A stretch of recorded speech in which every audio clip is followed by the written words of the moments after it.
तो नमस्कार साथियों, स्वागत है आप सभी का अपने YouTube चैनल बिहेवियर एजुकेशन उपकार की क्लास में। जुड़ जाइए, एक सकारात्मक ऊर्जा के साथ कॉपी और कलम उठा लेना है, मेरे साथ आपको नोट्स बनाते हुए चलना है।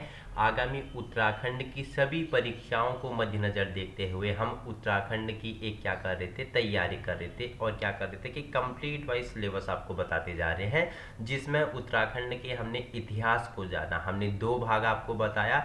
एक तो जो उत्तराखंड का ऐतिहासिक अध्ययन है उसे तीन कालों में विभाजित किया गया है: प्रागैतिहासिक काल, आद्य ऐतिहासिक काल और ऐतिहासिक काल। जिसमें हमने आपको प्रागैतिहासिक काल में कुछ प्रमुख चीज़ों के बारे में बताया था, जिसमें मैंने बताया आपको क्या पुरातात्विक स्थल आते हैं, ठीक है, पुरातात्विक तत्व आते हैं, जिसमें मैंने बताया कि जो उत्तराखंड से कुछ पुरातात्विक स्रोत प्राप्त हुए हैं, स्थल प्राप्त हुए हैं, लाखों उडियार हो गया, ठीक है, गोरखा गुफा हो गया, किमनी गांव हो गया, हुडली हो गया, ठीक है, मलारी गांव हो गया, और अभी हाल ही में एक नया स्थल बेरीनाग के पिथौरागढ़ में खोजा गया है। पिथौरागढ़ के बेरीनाग में तरुण मेहरा द्वारा खोजा गया है, अभी उसकी पुष्टि होनी बाकी है। तो ये सब आपके किस में आएंगे? पुरातात्विक स्थल में आएंगे। दूसरा मैंने आपको बताया था कि आद्य ऐतिहासिक काल में क्या आए थे, जो धार्मिक स्रोत थे, साहित्य, वेद हो गए हमारे, ठीक है। वेद में किस वेद में उत्तराखंड को क्या देवभूमि या ऋषियों की भूमि या मनुष्यों की भूमि कहा है, वो मैंने बताया था। ऋग्वेद में सबसे पहले चर्चा मिलती है, ठीक है। कालसी के बारे में बताया था, ठीक है। ब्राह्मण ग्रंथ के बारे में चर्चा परिचर्चा की थी। जो उसके बाद फिर हम आए थे ऐतिहासिक काल में, हमने किसके बारे में सबसे पहले कुणिंद वंश के बारे में चर्चा परिचर्चा की थी, ठीक है। कुणिंद वंश के बारे में चर्चा परिचर्चा की थी। तो बताओ मुझे, कुणिंद वंश का सबसे महान शक्तिशाली राजा कौन था? तो मैंने बताया अमोघ भूति, ठीक है। अब तीन प्रकार की मुद्राएं, अमोघ भूति प्रकार की मुद्राएं, अल्मोड़ा प्रकार की मुद्राएं और छत्रेश्वर प्रकार की मुद्राएं, इनके बारे में बताया था। अगर मैं बोलूं कि अमोघ भूति प्रकार की मुद्राओं की भाषा क्या थी, तो खरोष्टी और ब्राह्मी थी, ठीक है। उसके जो क्या थे, मुद्रा मिले थे, उसमें किस प्रकार के नारी के चित्र, मृग के चित्र, नदी हो गई, और किसके चित्र थे, स्वास्तिक का चिन्ह उसमें प्राप्त हुआ था, ठीक है। वहीं अल्मोड़ा प्रकार की मुद्राओं में मैंने बताया क्या, शिवदत्त, हरदत्त के नाम आपको अंकित मिलती हैं, और छत्तीसगढ़ प्रकार की मुद्राएं। तो वो क्या था, मैंने आपको उसका जो अंतिम भाग था उसके बारे में हमने व्याख्यात्मक रूप में चर्चा परिचर्चा की थी, और वीर देव तक हमने चर्चा परिचर्चा की थी और व्याख्यात्मक रूप में समझाया था, ठीक है, कि कुणिंद वंश को किसके द्वारा कब हराया गया, यह प्रथम राजनीतिक शक्ति थी या ऐतिहासिक शक्ति थी उत्तराखंड में राज करने वाली, ठीक है। कार्तिकेयपुर राजवंश के बारे में एक वीडियो तो अलग बनाई है आपके लिए, ठीक है, उसमें सारा कार्तिकेयपुर राजवंश के बारे में हमने बताया है। और कल जो वीडियो आई थी उसमें भी हमने कार्तिकेयपुर राजवंश के बारे में चर्चा परिचर्चा की थी, ठीक है। आज अब वहीं से हम वीरदेव से आगे चर्चा परिचर्चा करेंगे। आपके लिए क्या होगा, इंपोर्टेंट होने वाला है सेशन, ठीक है। उत्तराखंड का पूरा इतिहास हम इन्हीं 3 या 4 वीडियो में करेंगे। बोल सकते हैं आज की वीडियो मैराथन, या क्या है, हम छोटे छोटे वीडियो से इंस्पायर हैं, या ऐसे महामैराथन कह सकते हैं। तो चर्चा परिचर्चा होगी, बस आप जुड़ जाइए। बस आपको पहले बैठना है, कॉपी कलम उठाना है, एक कहानी के माध्यम से बस समझते हुए चलना है पूरा उत्तराखंड का इतिहास। अब आपके मस्तिष्क में क्या करूँगा, आज मैं कॉपी करने वाला हूँ, ठीक है। तो आइए, हमने चर्चा परिचर्चा कर ली थी कहाँ तक, वीर देव तक चर्चा परिचर्चा कर ली थी। आज उससे आगे हम चर्चा परिचर्चा करेंगे। तो शेयर कर लीजिए तब तक आप अपने साथियों में सेशन को, क्योंकि इम्पोर्टेंट होने वाला है सेशन, ठीक है।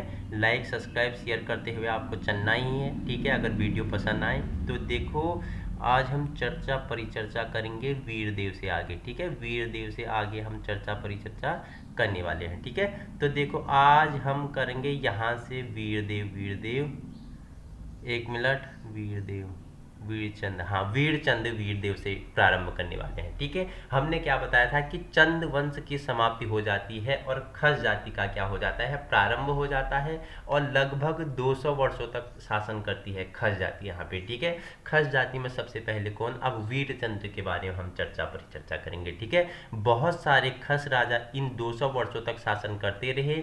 तराई क्षेत्रों से लेकर नेपाल क्षेत्र तक ये अपना अधिकार कर लेते हैं, परंतु जनता को बहुत परेशान रहती है। देखो क्या करती है, जो खस राजा होते हैं ये 200 वर्षों तक यहाँ पे क्या करते हैं, शासन करते हैं और नेपाल क्षेत्र पर अपना क्या कर लेते हैं, अधिकार कर लेते हैं। ठीक है, तराई क्षेत्र में नेपाल में क्या कर लेते हैं, खस जाति अपना अधिकार कर लेते हैं और जनता इनसे क्या रहती है, बहुत परेशान रहती है। ठीक है, खसों से परेशान जनता बाद में आपस में मिलती है। अब देखो तुम किसी से अगर परेशान हो गए तो बाद में तुम में क्या आएगी, एकता आएगी। ठीक है, एकता आएगी तो खसों से क्या होती है, जनता परेशान होती है और बाद में क्या होती है, आपस में मिलती है और यह निर्णय लेती है कि वो अपना एक नया राजा बनाएंगे। ठीक है, किसी से अगर आप अत्यधिक परेशान होते हो तो फिर आप क्या करते हो, अपने आसपास के लोगों से मिलते हो, रणनीतियां बनाते हो, आपस में मिलते हो और क्या करते हो, मीटिंग बैठाते हो और फिर एक नई रणनीति तैयार करते हो। तो ऐसे ही उन्होंने क्या किया, खसों से परेशान होती है जनता और क्या करते हैं, आपस में मिलते हैं, मीटिंग बैठाते हैं और यह निर्णय लेते हैं कि हम अपना एक नया राजा बनाएंगे। वह चंद वंश से संबंधित होना चाहिए। वह क्या होना चाहिए, चंद वंश से संबंधित होना चाहिए। जनता अपने में सोन खड़ायन नामक व्यक्ति को अपना मुखिया चुनती है। देखो जनता अपनों में से एक व्यक्ति का नाम था सोन खड़ायन। ठीक है, सोन खड़ायन नाम के व्यक्ति को अपना मुखिया चुनती है।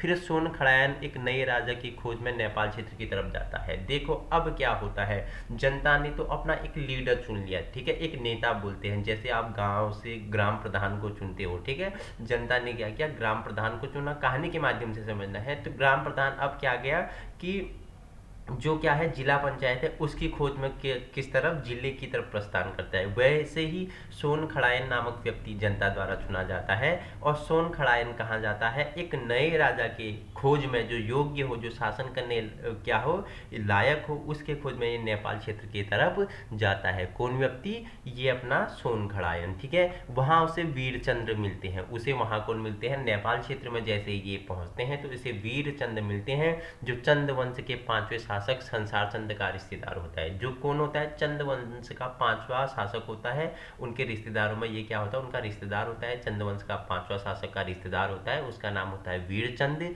और फिर जनता उसे राजा बनने के लिए आमंत्रित करती है। ठीक है, अब सोमचंद ने क्या कर लिया, राजा ढूंढ लिया जिसका नाम क्या था, वीरचंद था। ठीक है, वीरचंद ढूंढ लिया। वो कौन था, चंद वंश का 5वां शासक था, जो चंद वंश का क्या था, रिश्तेदार था। और इसे क्या करती है जनता, अब क्या करती है, अपनी शासन की ओर, राजा की ओर, राज्य की ओर क्या करते हैं, आमंत्रित करते हैं और बोलते हैं कि आओ तुम हमारे राज्य में हमारे ऊपर क्या करो, हमारे राजा के रूप में नियुक्त हो जाओ। ठीक है, वीरचंद जनता का निमंत्रण क्या करता है, स्वीकार करता है और खसों को समाप्त करने के लिए आ जाता है। ठीक है, अब वीरचंद्र ने बोला कि अच्छा मौका है, मैं जाऊंगा और इनका राजा बनूंगा और खसों को क्या करूंगा, युद्ध में मार भगाऊंगा। ठीक है, उस समय खसों का राजा को था, सोपल था। कौन था, खसों का राजा उस समय सोपल था, जिससे जनता परेशान थी। ठीक है, जनता परेशान थी तो उनने कौन से नामक व्यक्ति को अपना मुखिया चुना और कौन मुखिया नेपाल गया और नेपाल ने उसे वीरचंद को राजा के लिए आमंत्रित किया। ठीक है, तो ये फिर क्या करता है, खसों का जो राजा था उस समय, खसों का राजा का नाम सोपल था। ठीक है,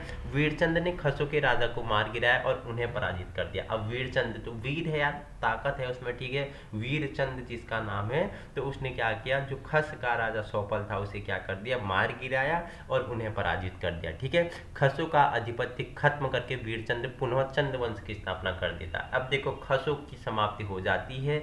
खसों का जो अंतिम राजा सोपल था उसको कौन मार देता है, वीरचंद मार देता है और अब चंद वंश की क्या करता है, स्थापना कर देता है। ठीक है, वीरचंद को खस जाति के अंत का श्रेय जाता है। देखो किसको खस जाति के अंत का श्रेय जाता है, वीरचंद्र को जाता है। और वीरचंद्र कौन था, ठीक है, क्या चंद्रवंश सीधे इसने चंद्रवंश पे शासन किया, नहीं, ये मैंने आपको बताया, कहानी के माध्यम से समझना है। किसी भी चीज को समझने के लिए कहानी आपको बनानी पड़ेगी। ठीक है, देखो परीक्षा में पास होने की दृष्टि से अगर पढ़ोगे तो सक्सेस नहीं हो सकते हो। ठीक है, नॉलेज के लिए, ज्ञान के लिए अगर आप पढ़ोगे तो आप क्या होगी कि ज्ञान का एक पूरा भंडार बढ़ते हो जाओगे। जैसे आप मूवी देखते हो तो मूवी देखते देखते आपको याद हो जाती है कि नहीं है, वैसे याद आप कहानी के माध्यम से आप इसे याद करेंगे। ठीक है, उसके बाद आते हैं कौन, रूपचंद आते हैं। ठीक है, अब हम क्या करेंगे, क्या ये बहुत ही आकर्षित करने वाले व्यक्ति थे क्या, इनका रूप अच्छा था क्या, तो रूपचंद के बारे में चर्चा परिचर्चा करने वाले हैं। ठीक है, इस शासक ने सैनिक शास्त्र नामक ग्रंथ की रचना की। ठीक है, सैनिक शास्त्र नामक ग्रंथ की रचना किसने की?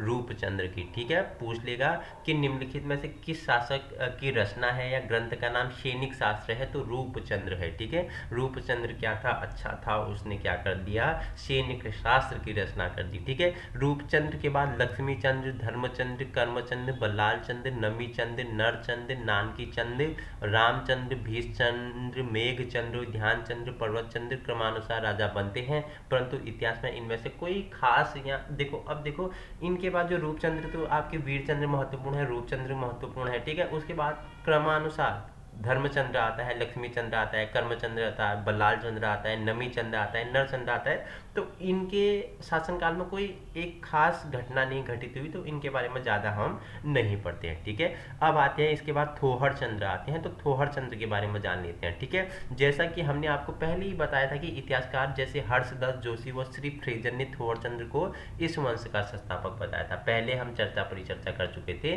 कि जो इतिहासकार हैं सभी के अलग अलग मत होते हैं। तो हर्ष जोशी और श्री फ्रेजर थोहर चंद्र को क्या मानते हैं? इस वंश का शासक मानते हैं। यह चंद वंश का पहला स्वतंत्र राजा बना। चंद वंश का पहला स्वतंत्र राजा कौन बना?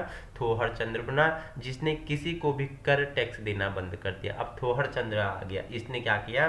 थोहर चंद्र को क्या बोलते हैं कि यह क्या था? चंद वंश का पहला स्वतंत्र शासक था, जिसने किसी को भी कर मतलब टैक्स देना क्या कर दिया?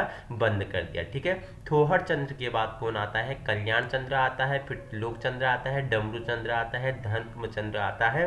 क्रमानुसार क्या बनते हैं? आपस में राजा बनते हैं, परंतु इतिहास में इनमें से कोई खास घटना नहीं घटी, तो इनके बारे में हम ज़्यादा परिचर्चा नहीं करेंगे। जो आपके लिए इंपॉर्टेंट है, VIMP है, जहाँ से परीक्षाओं में प्रश्न बनेंगे, उन्हीं के बारे में परिचर्चा करते हुए चलेंगे। ठीक है, अब आते हैं आपके अभय चंद आते हैं। ठीक है, अब आते हैं अभय चंद। देखो अभय चंद के बारे में जान लेते हैं। देखो अभय चंद इस वंश का पहला शासक था, जिसके बारे में इसके खुद के अभिलेखों से पता चलता है। अब देखो अभय चंद है, इसके ही अभिलेख है, इसके अभिलेख क्या बोलते हैं? तो चंद वंश का पहला शासक कौन था? अभय चंद था। इसके अभिलेख में बोलते हैं, अभिलेख तो इसने ही गुदवाए होंगे, इसने ही लिखवाए होंगे अपने राजकवि से ना, तो इसके अभिलेखों से ही पता चलता है यह इस वंश का क्या था? पहला शासक था। इसके दो प्रमुख लेख हैं। ठीक है, जो अभय चंद है इसके दो प्रमुख अभिलेख प्राप्त होते हैं।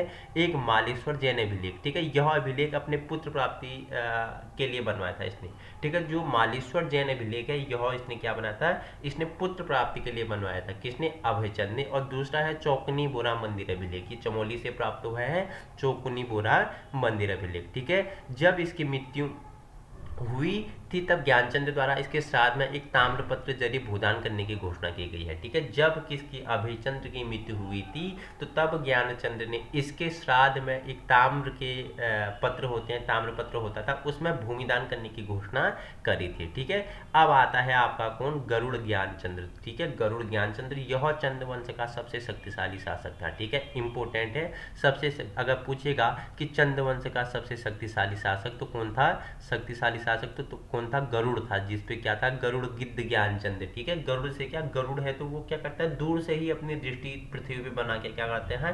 सांप को पकड़ लेते हैं। तो गरुड़ क्या होता है? शक्तिशाली होता है। ठीक है, तो गरुड़ ज्ञानचंद्र किस वंश का सबसे शक्तिशाली शासक था? तो चंद वंश का सबसे शक्तिशाली शासक की बात करें तो गरुड़ ज्ञानचंद्र था। अगर पूछूं कुनिंद वंश की कौन सबसे शक्तिशाली शासक था, तो कमेंट में बताएंगे आप कुनिंद वंश का सबसे शक्तिशाली शासक कौन था। ठीक है, इसके साथ साथ उस समय शासन कर रहे दिल्ली सल्तनत के तुगलक वंश भी इससे संबंधित थे, और यह चंद वंश का पहला शासक था जो दिल्ली दरबार गया था। चंद वंश का पहला शासक था जो कहाँ? दिल्ली दरबार गया था। अब देखो क्या बोल रहा है, जो क्या है? गरुड़ ज्ञानचंद्र है, ये किस समय शासन कर रहा था? जब दिल्ली, आपको पता है दिल्ली जब क्या था?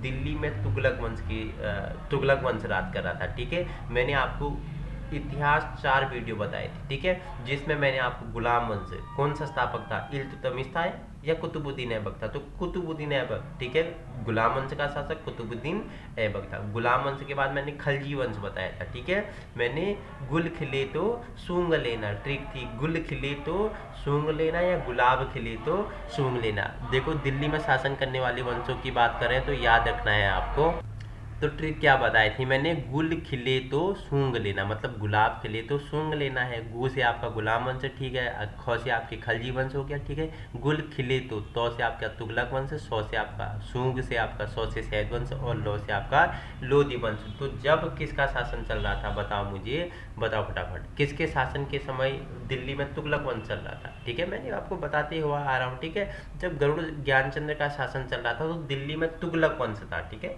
तुगलक वंश चल रहा था उस समय। दिल्ली पर राज कर रही सल्तनत के तुगलक वंश के राजा फिरोज शाह तुगलक ने ज्ञानचंद्र को गरुड़ चंद नामक उपाधि प्रदान की थी, ठीक है। देखो अब जो गरुड़ चंद ज्ञानचंद्र है, ठीक है, इसे गरुड़ चंद नामक उपाधि किसके द्वारा दी गई, तो फिरोज शाह तुगलक द्वारा दी गई थी, ठीक है। किसके द्वारा, फिरोज शाह तुगलक द्वारा दी गई थी। वह उस समय क्या कर रहा था, दिल्ली में कौन से वंश, तुगलक वंश में राज कर रहा था, ठीक है। ज्ञानचंद का राज्य चिन्ह क्या था, गरुड़ था और विष्णु का उपासक था, ठीक है। ज्ञानचंद का राज्य चिन्ह क्या था, याद रखना, गरुड़ था और यह किसका उपासक था, विष्णु का उपासक था, ठीक है। विष्णु जी की भक्ति करता था, ठीक है। सेरा खटकोट ताम्रपत्र में ज्ञानचंद को क्या राजाधिराज महाराज बताया गया है, और नीलू कठेत नामक इसका एक सेनापति था जो बहुत ही वीर था। अब देखो एक क्या होता है, एक ताम्रपत्र में ज्ञानचंद्र को महाराजा धीराज यानी राजा धीराज बताया है, ठीक है। राजा धीराज की उपाधि से बताया गया है, और नीलू कठेत नामक इसका एक सेनापति था जो बहुत ही वीर था। अगर वहीं हम आगे चर्चा परिचर्चा करें तो इसी सेनापति नीलू कठेत के साथ मिलकर इसने अपना भाबर और तराई क्षेत्र जो संभल उत्तर प्रदेश के नवाबों द्वारा जीत लिया गया था वह इसने वापस जीता था, ठीक है।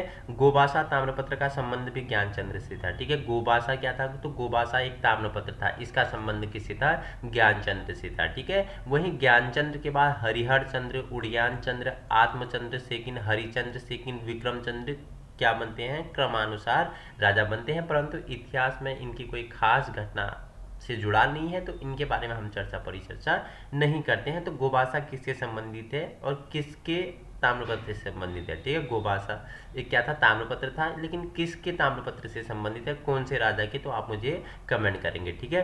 अब आता है आपका भारती चंद्र, ठीक है। अब पढ़ते हैं भारती चंद्र के बारे में। इसने डोडी के राजाओं के साथ युद्ध करने का निर्णय लिया। हमने आपको डोडी के राजाओं के बारे में पहले ही बताया था कि वो नेपाल क्षेत्र में शासन करते थे। भारती चंद्र के समय डोडी का राजा कौन था, राजा जयमल्ल था, ठीक है। जो भारती चंद्र के समय डोडी का राजा कौन था, राजा जयमल्ल था, ठीक है। इतना याद रखना है। इसने 12 वर्ष तक डोटी का घेराव डाला था। इसने 12 वर्ष तक, एक साल तक क्या किया था, डोटी पर घेराव डाला था। 12 वर्षों तक उसने युद्ध करता रहा और इसने अपने पुत्र रत्नचंद की मदद से सोरसीरा थल क्षेत्र जीत लिया और इन पर अपना अधिकार कर लिया था। और क्षेत्र पिथौरागढ़ के अंतर्गत जो ये क्षेत्र आता था, सोर घाटी किसे बोलते हैं, पिथौरागढ़ को। ओम पर्वत कहाँ है, पिथौरागढ़ में बताया था, ठीक है। और मैंने क्या बताया, नैनी सैनी जो हवाई अड्डा है कहाँ है, पिथौरागढ़ में बताया था। और मैंने आपको कुछ तथ्य बताए थे पिथौरागढ़ से, ठीक है, याद रखना, ठीक है। तो इंपॉर्टेंट होता है आपका, ठीक है। इसी डोटी अभियान के दौरान नायक जाति की उत्पत्ति हुई। अब देखो इसी डोटी अभियान के दौरान क्या होती है, नायक जाति की उत्पत्ति होती है। भारती चंद्र के दूसरे पुत्र सुजान कुंवर की जानकारी खेती खान ताम्रपत्र द्वारा प्राप्त होती है, ठीक है। सारे क्षेत्र को जीता था इसने, देखो जो सारे क्षेत्र को इसने जीत लिया और वहां इसने कुछ सामंत, डुंगरा और बसेड़ा नियुक्त किए, ठीक है। सीरा क्षेत्र को भी इसने जीता और वहां कुछ सामंत अपने नियुक्त किए जिसमें आपका क्या, डुंगरा और बसेड़ा प्रमुख है, ठीक है। कुमाऊं के इतिहास में भारती चंद्र ने पवाड़े बहुत ज्यादा प्रसिद्ध है। कुमाऊं के इतिहास में भारती चंद्र के क्या है, पवाड़े बहुत मुख्य प्रसिद्ध है, ठीक है। अब आते हैं आपके क्या, रत्नचंद आते हैं, ठीक है। आइए जानते हैं रत्नचंद के बारे में क्या आपके लिए इंपोर्टेंट होने वाला है। तो रत्नचंद देखो, इसने अपने पिता भारती चंद्र को डोटी के राजाओं के साथ युद्ध में मदद की थी। रत्नचंद्र किसका पुत्र था, तो भारती चंद्र का पुत्र था, ठीक है। जो डोटी क्या क्या होता है, डोटी के राजाओं के साथ युद्ध होता है भारती चंद्र का, तो इसने क्या किया था, अपने पिता की मदद की थी। रत्नचंद के बारे में अगर जानकारी उड़ेतु तो ताम्रपत्रों में मिलती है। कहाँ पे, ताम्रपत्रों में मिलती है। अगर कोई भी आज हम किसी भी इतिहास को पढ़ रहे हैं तो उसके स्रोत क्या है, अभिलेख है, ठीक है, और क्या है, पुरातात्विक स्रोत हैं, और क्या है, ताम्रपत्र हैं। तो यही पुराने स्रोत हमें क्या करते हैं, इतिहास के बारे में आज जानकारी प्रदान करते हैं। तो वही रत्नचंद के बारे में जानकारी एक ताम्रपत्र है, उड़ेती नाम का ताम्रपत्र, उससे ही हमको प्राप्त होती है, ठीक है। वहीं आगे बात करो तो रत्नचंद के बाद कीर्तिचंद, प्रतापचंद, ताराचंद्र, मानिकचंद्र तथा कल्याणचंद्र, सेकिन पूर्णचंद्र क्रमानुसार क्या बनते हैं, राजा बनते हैं। लेकिन जो आपके लिए इम्पोर्टेंट है उसी के बारे में हम चर्चा परिचर्चा करेंगे। अब आते हैं आपके कौन आते हैं, भीष्मचंद्र आते हैं। भीष्मचंद्र के बारे में चर्चा परिचर्चा कर लेते हैं, ठीक है। इसने चंद वंश की राजधानी चंपावत से बदलकर कहाँ कर दी, आलमनगर कर दी। अब देखो जो भीष्मचंद्र आते हैं इनने क्या कर दी, जो चंद वंश की राजधानी कहाँ थी, चंपावत थी। चंद चौसे चंद चौसे चंपावत, ठीक है। तो चंद वंश की राजधानी कहाँ थी, चंपावत थी। वहां से बदलकर कहाँ कर दी इन्होंने, आलमनगर कर दी थी। परंतु यह कार्य बालू कल्याण चंद्र के समय पूर्ण हुआ। लेकिन कर तो दी थी, लेकिन कब, जो इसके बाद राजा बनता है, किसके बाद बनता है बताओ, भीष्मचंद्र के बाद जो राजा बनता है बालू कल्याण चंद्र, उस समय यह कार्य सक्सेस हो जाता है, ठीक है। नींव तो इन्होंने डाल दी थी, ठीक है। जैसे कुतुब मीनार की नींव तो किसने डाल दी थी, कुतुबुद्दीन ऐबक ने डाल दी थी, ठीक है। लेकिन पूरा कौन करवाता है, इल्तुतमिश कराता है, ठीक है। तो इसी प्रकार इसने नींव कहाँ कर दी थी, अपनी राजधानी को चंपावत से कहाँ कर दी थी, आलमनगर कर दी थी। लेकिन सक्सेस कब होता है, सफलता कब मिलती है, जब बालूचंद्र राजा बनता है, ठीक है, बालू कल्याण चंद्र, ठीक है। इसने आलमनगर के पूर्व में खगमारा किले का निर्माण करवाया, ठीक है। खगमारा किला कहाँ पे है बताओ मुझे, तो कहाँ पे है, मैंने बताया कि चंपावत की बात चल रही है, तो चंद्रवंश की पहली राजधानी चंपावत है, तो चंपावत में ही खगमारा किला होगा, ठीक है। तो किसने निर्माण करवाया, तो इसी ने करवाया, किसने, भीष्मचंद्र ने करवाया था। किसने, भीष्मचंद्र ने करवाया था, क्योंकि इसने इसकी राजधानी को बदल दिया था और इसलिए चंपावत से शासन करने वाला है और अंतिम चंद शासक था। चंपावत से शासन करने वाला है और क्या था, अंतिम चंद वंश शासक था। भीष्मचंद्र के बाद बालू कल्याण चंद्र राजा बनता है और इसे भीष्मचंद्र ने गोद लिया था। अब देखो भीष्मचंद्र ने इसे गोद लिया था, भीष्मचंद्र का पुत्र नहीं, गोद लिया था किसे, बालू कल्याण चंद्र को। और भीष्मचंद्र के बाद क्या करता है, ये राजा बनता है और क्या करता है, शासन करता है, ठीक है। इसके काल में 1560 से राजधानी स्थानांतरण का कार्य पूरा हुआ। मैंने पहले ही आपको बता दिया कि भीष्मचंद्र क्या करता है, चंपावत से आलमनगर करता है, लेकिन वो कार्य क्या नहीं हो पाता है, सफल नहीं हो पाता है। उसे 1560 में कौन करता है, बालूचंद्र करता है। इसने आलमनगर का नाम बदलकर क्या कर दिया, अल्मोड़ा रख दिया, ठीक है। देखो अल्मोड़ा का नाम क्या था, आलमनगर था, इसने क्या कर दिया, अल्मोड़ा कर दिया, ठीक है। अल्मोड़ा आलमनगर का नाम बदलकर कर दिया। इसको भीष्मचंद्र का गोद लिया हुआ पुत्र माना जाता है। पहले ही बता दिया भीष्मचंद्र का क्या, गोद लिया हुआ पुत्र माना जाता है। काला पानी गढ़ के अभिलेख जो पिथौरागढ़ से प्राप्त हुआ है, ठीक है। कालागाली जो काला पानी गढ़ का अभिलेख है कहाँ से प्राप्त हुआ है, पिथौरागढ़ से प्राप्त हुआ है। उसमें बताया गया है कि इसको महाराजा धीराज कल्याण चंद्रदेव की उपाधि भी दी गई थी, ठीक है। एक अभिलेख है, अभिलेख का नाम है काला पानीगढ़, ठीक है। काला पानीगढ़ कहाँ है, पिथौरागढ़ में जाओगे तो वहीं आपको क्या मिलेगा, काला पानीगढ़ मिलेगा। तो वहां से एक अभिलेख प्राप्त होता है जिसमें इसे महाराजा धीराज कल्याण चंद्र देव की उपाधि भी दी गई है। इसने लाल मंडी किले का निर्माण करवाया था। किसने लाल मंडी किले का निर्माण करवाया था, और यह निर्माण इसने 1563 में अल्मोड़ा के पलटन बाजार में स्थित छावनी के भीतर करवाया था, ठीक है। देखो अब इसके बारे में जितने भी महत्वपूर्ण तथ्य हैं, किसके बारे में, भीष्मचंद्र का जो गोद लिया हुआ पुत्र था, कौन था, बालू कल्याण चंद्र, ठीक है। इसने क्या किया, अल्मोड़ा के छावनी पलटन बाजार में लाल मंडी किले का निर्माण करवाया था। कब, 1563 में इसने लाल मंडी किले का निर्माण करवाया, पलटन बाजार अल्मोड़ा में। जब भारत में अंग्रेजों का दौर आ गया था, तब 1816 में अंग्रेजों ने गोरखाओं को पराजित किया। तब उन्होंने इस लाल मंडी किले में झंडा फहराया था और इस किले को फोर्ट मोइरा नाम दे दिया, ठीक है। फोर्ट मोइरा का किला किसे कहा जाता है, अब मुझे बताएंगे तो, ठीक है। जब क्या होता है, भारत में अंग्रेजों का दौर आ गया, ठीक है, 1816 में अंग्रेजों ने गोरखाओं को पराजित किया, तो तब उन्होंने इस लाल मंडी किले में झंडा फहराया, अपना झंडा फहराया और इसे क्या बोलता, फोर्ट मोइरा का नाम दिया, ठीक है। अब हम चर्चा परिचर्चा करते हैं रूपचंद्र के बारे में। इंपोर्टेंट है, सारा सेशन आपके लिए इंपोर्टेंट है, क्वेश्चन बनेंगे। चर्चा चल रही है उत्तराखंड का इतिहास, ठीक है। वर्तमान को जानना है तो इतिहास को तो उकेरना पड़ेगा, इतिहास को आपको पढ़ना पड़ेगा, इतिहास के तथ्यों को आपको जानना पड़ेगा, ठीक है। वर्तमान के ज्ञान को आप कब हासिल कर सकते हो, जब आप इतिहास में जाओगे, इतिहास के बारे में जानोगे, इतिहास के बुक्स पढ़ोगे, ठीक है। तो तभी आप इतिहास के क्या बन सकते हो, एक अच्छे ज्ञान का निर्माण कर सकते हो, ठीक है। अब चर्चा परिचर्चा करेंगे रूपचंद्र के बारे में, ठीक है। यह शासक उस समय भारत पर शासन कर रहे मुगल शासक अकबर का समकालीन था, ठीक है। अब अकबर कौन था तो आपको पता है, ठीक है। मुगल साम्राज्य का एक राजा अकबर था, महान था, ठीक है। अकबर महान था या शैतान था, ये तो आप क्या करेंगे, कमेंट में बताएं, अकबर महान था या शैतान था आपके अनुसार, ठीक है। तो अकबर मुगल वंश का था, ठीक है। अब आपके अनुसार क्या होना चाहिए, तो जब कौन राजा बनता है, मैंने बताया जब कौन बनता है, आपका रूपचंद्र राजा बनता है, तो किसके समकालीन था, तो किसके समकालीन था, अकबर के समकालीन था। ठीक है, मुगल शासक अकबर ने नवरत्नों में से एक अबुल फजल की रचना आईने अकबरी को कुमाऊं क्षेत्र को दिल्ली सूबे में दर्शाया गया है। देखो इंपॉर्टेंट है, आपका इतिहास भी बन रहा है, बहुत ही इंपॉर्टेंट है, स्टार लगा लेना।